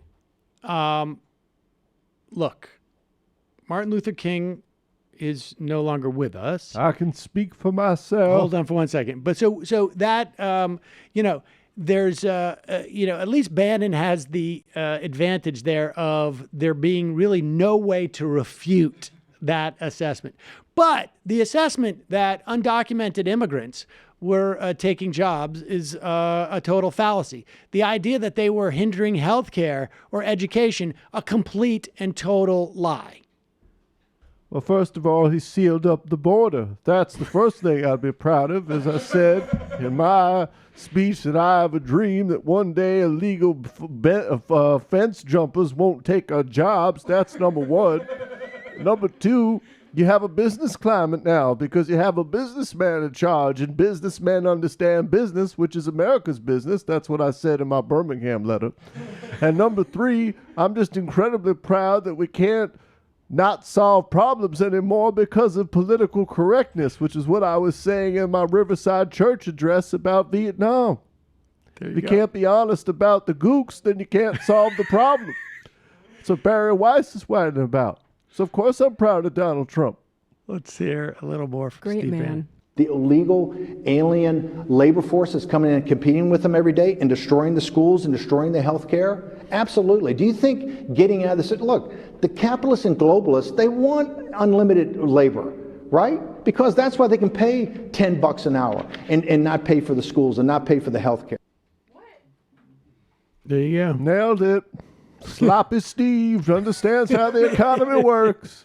Wow. That's exactly what it is. Well, the thing is, though, he is No, right. he's very smart. About Nope. I mean, he is right that there is a desire for low wage labor by the capitalists, and I guess capitalists around the world, the globalists. That's definitely the case. He's been hanging out in Europe. Which is exactly why we should provide a lot easier citizenship to these folks so they can no longer be exploited. And that there would not be guest workers brought in like so that, I mean, that is a great argument for the immigration reform that Steve Bannon's old buddy Donald Trump has stood in front of. And even his claims about less undocumented folks coming in is also not accurate. But or the wage growth thing. I don't think the wage growth trend is that. Is it that it strong? is anemic. So if says it's the anything. Minority Report, Cuck Globalist Report. Meanwhile, in the real world, Donald Trump's, he got it. It's time to leave the Democratic plantation. That's what I told LBJ. I said, if you create community health centers, you'll doom the black community for generations. Does he not know MLK was a socialist or just doesn't care? Of course he doesn't care. He doesn't care. In fact, no. But He knows Bannon's that nobody the else smart knows that. one. Bannon's Yeah. the smart one. Okay. Bannon has the strategy. Bannon, he got it. He got it. And he's in Europe. That's why he said capitalist, because he's talking to those old hardline, like, people who have some communist background who have become fascists. It's interesting looking at that. Social democracy national. Yeah. So, folks, good news. We play these videos of people doing horrible things out in the world that people capture, and we think, oh, this isn't going to help. Well, it in fact has helped. I want to read something that Aaron Schlossberg, the lawyer who was caught on tape yelling at some workers in a restaurant that they shouldn't be speaking Spanish, and that he was going to call ICE on them. And he also was caught on tape approaching a guy on the street and yelling at him that he was a dirty effing immigrant and should leave, ugly immigrant, and he should leave. This guy, of course, was from Boston. And he was also caught on tape yelling, "You're not a real Jew," to a rabbi who was protesting in favor of seeing Palestinians as human beings. And so in response, Aaron has written, "To the people I insulted, I apologize. Seeing myself online opened my eyes." Now, it's unclear which video he saw. And how were his eyes closed when he first looked at the video? That would have been very difficult. He heard them. He heard what he sounded like, and then he opened his eyes. The manner in which I express myself, and I love the way how legalistic this is, like, oh, this is going to be very clever. Nobody's going to figure out what I'm saying. The manner in which I express myself is unacceptable, and is not the person I am, which is also poor grammar, I believe. But what he's saying, let me read the subtext there. I believe this stuff, but it was wrong of me to actually say it out loud when there was a video camera. And generally, I'm more discreet. I see my words and actions hurt people, and for that, I am deeply sorry. People didn't seem hurt. I'm sorry. They seemed pissed. Just want to clarify. Right. You seemed hurt. While people should be able to express themselves freely, they should do so calmly and respectfully. In other words, I should have very quietly taken the manager aside and said, "I am going to call ICE. I pay taxes for welfare for you people. Don't speak fucking Spanish and have a great day. I call ICE on you." What the video did not convey is the real me. I am not a racist. One of the reasons I moved to New York is precisely because of the remarkable diversity offered in this wonderful city. Yeah, I'm sure. The best, yeah. Like, I wanted a wide array of people to threaten on the street. Right. When I was they could be from Guatemala, Boston, or Vietnam, Nigeria. There's so many places to call ICE on. Yeah. But also, I love when he's doing like the 5th grade civics breeze. He's just like, "There's food from everywhere in the world. I love shawarma." I love this country and this city, in part because of immigrants and the diversity of cultures immigrants bring to this country. Wouldn't it be funny if he put a yellow highlighter in part? Right, in part. Again, my sincerest apologies to anyone and everyone I hurt. Thank you. Sorry. And here, just to remind you, is please, this again is Aaron running away from the press.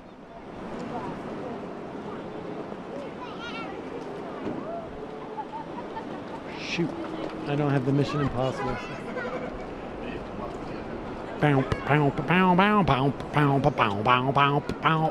This is the part. This is it.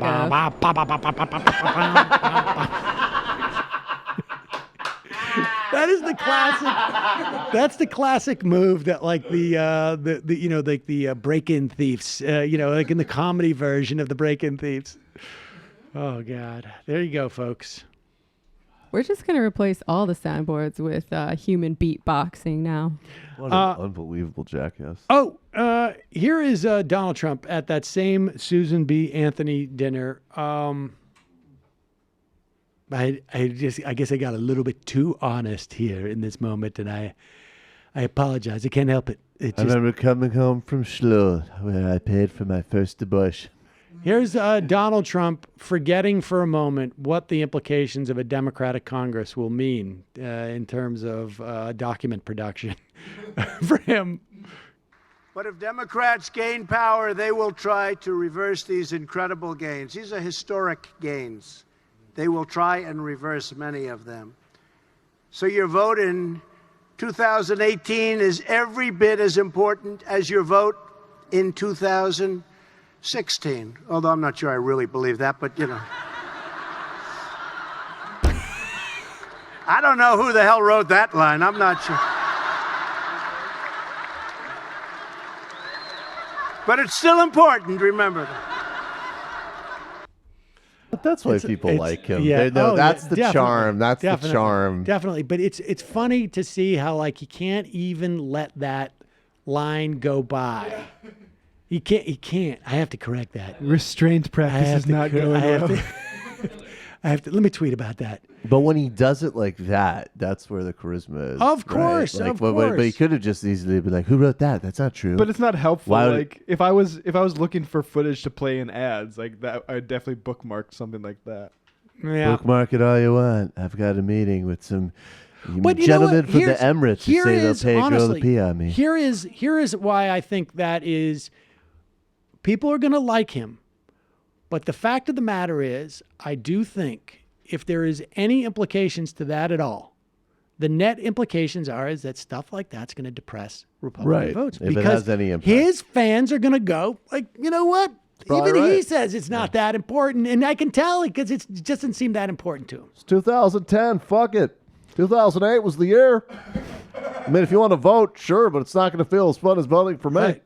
All right, Pace. You know what? Go ahead. Boo. I mean, yeah, go ahead. Boo. Yeah. Boo. Vote. Boo Take your or pick. Don't vote. bother. Whatever you want. Call. I don't care. Final call of the day, folks. Calling from a 408 area code. Who's this? Where are you calling from? Hey, Sam. It's Tony from San Jose. How are you, Sonny? What's on your mind? Right. I was just going to bring up that line, that Trump line. I don't know who the hell wrote that. And I'm glad you guys brought it up. What I really wanted to talk about was the NFL owners just voted to ban. This is insane. Okay, let me say. Right. Okay, let me tell you this right now. Okay, this morning, Brendan shows me a report that the owners of the NFL are contemplating putting in a rule that if there are members of a team that does not stand for the anthem, that they will penalize that team 15 yards on the kickoff. Are you serious? Yes. And I'm like, dude, there's no way they're going to do something like that. Is the dumbest thing I've ever heard. And now apparently they are what tell us what the vote was. So they didn't mention the penalty, even though that's what they had brought up the other day.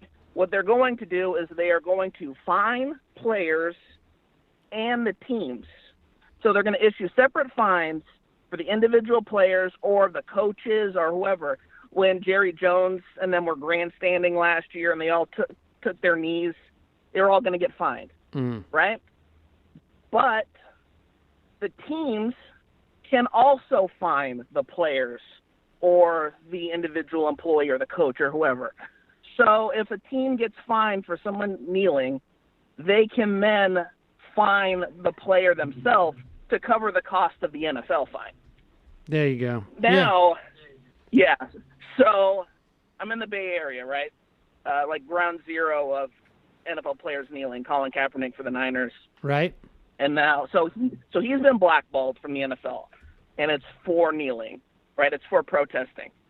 And in his deposition, his collusion deposition against the owners, they're all coming forward saying they all consider him a starter. He should be guaranteed a job, a starting job in the NFL. Right. But he's, being blackballed.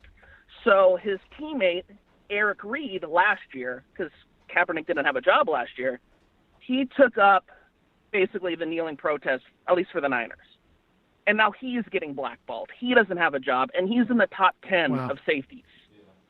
Okay? And Marshawn Lynch, who plays for the Raiders, the other Bay Area team, apparently according to him, he sits during the national anthem, and he, according to him, has sat his entire career, and that's just what he does as part of his game day superstition or whatever. So he's going to get fined now. And a few years ago, he did this press conference where the only thing he said, only answer he gave to anybody asking him any questions was, "I'm just here so I don't get fined." And he said that over and over again, and it was the most amazing press conference ever. Yeah. But now he's going to get fined for sitting. Okay? So... Well, I'm sure we're going to hear all the free speech warriors up in arms about this. I'm sure of Ben it. Shapiro's already planning a protest. Oh, yeah. You know? Anybody who says Of like course. black people are on the Democratic plantation is also applauding this move. Right. Of course. So the NFL is a tax-exempt monopoly, and their teams play in tax-subsidized stadiums, but now they're essentially banning the First Amendment for their employees, their chattel. It's nuts. It's nuts. I appreciate the call. I mean, this is... Respect your flag. Thank you. Leave the I hope plantation. the players make a big deal out of this because fuck. It's almost like free markets or corporations are a significant threat to free speech. It's very strange, but I am sure it is going to be so annoying to see the constant Twitter blasts from Dave Rubin and from the Ben Shapiro. Oh, and, yeah. It's going to be relentless. all of these. They're never gonna Sam stop. Harris probably is going to get in because this is. It's I wonder going to be what crazy. what the thought experiment would be to evade dealing with that. Mike Pence just tweeted out that story and put hashtag winning. This is exactly the type of thing that these guys wanted. The union, the NFL union, put out a statement. NFL chose not to consult the union in the development of this new, quotes, policy. They've shown their patriotism through their social activism, their community service, in support of our military and law enforcement, the NFL players have, and yes, through their protests to raise awareness about the issues they care about. The vote by the NFL club CEOs today contradicts the statements made to our player leadership commissioner by Commissioner Roger Goodell and the chairman of the NFL's management council, John Mara, about the principles, values, and patriotism of our league. Our union will review the new policy and challenge any aspect of it that's inconsistent with the collective bargaining agreement. Good for the union. All right, Hell yeah. folks.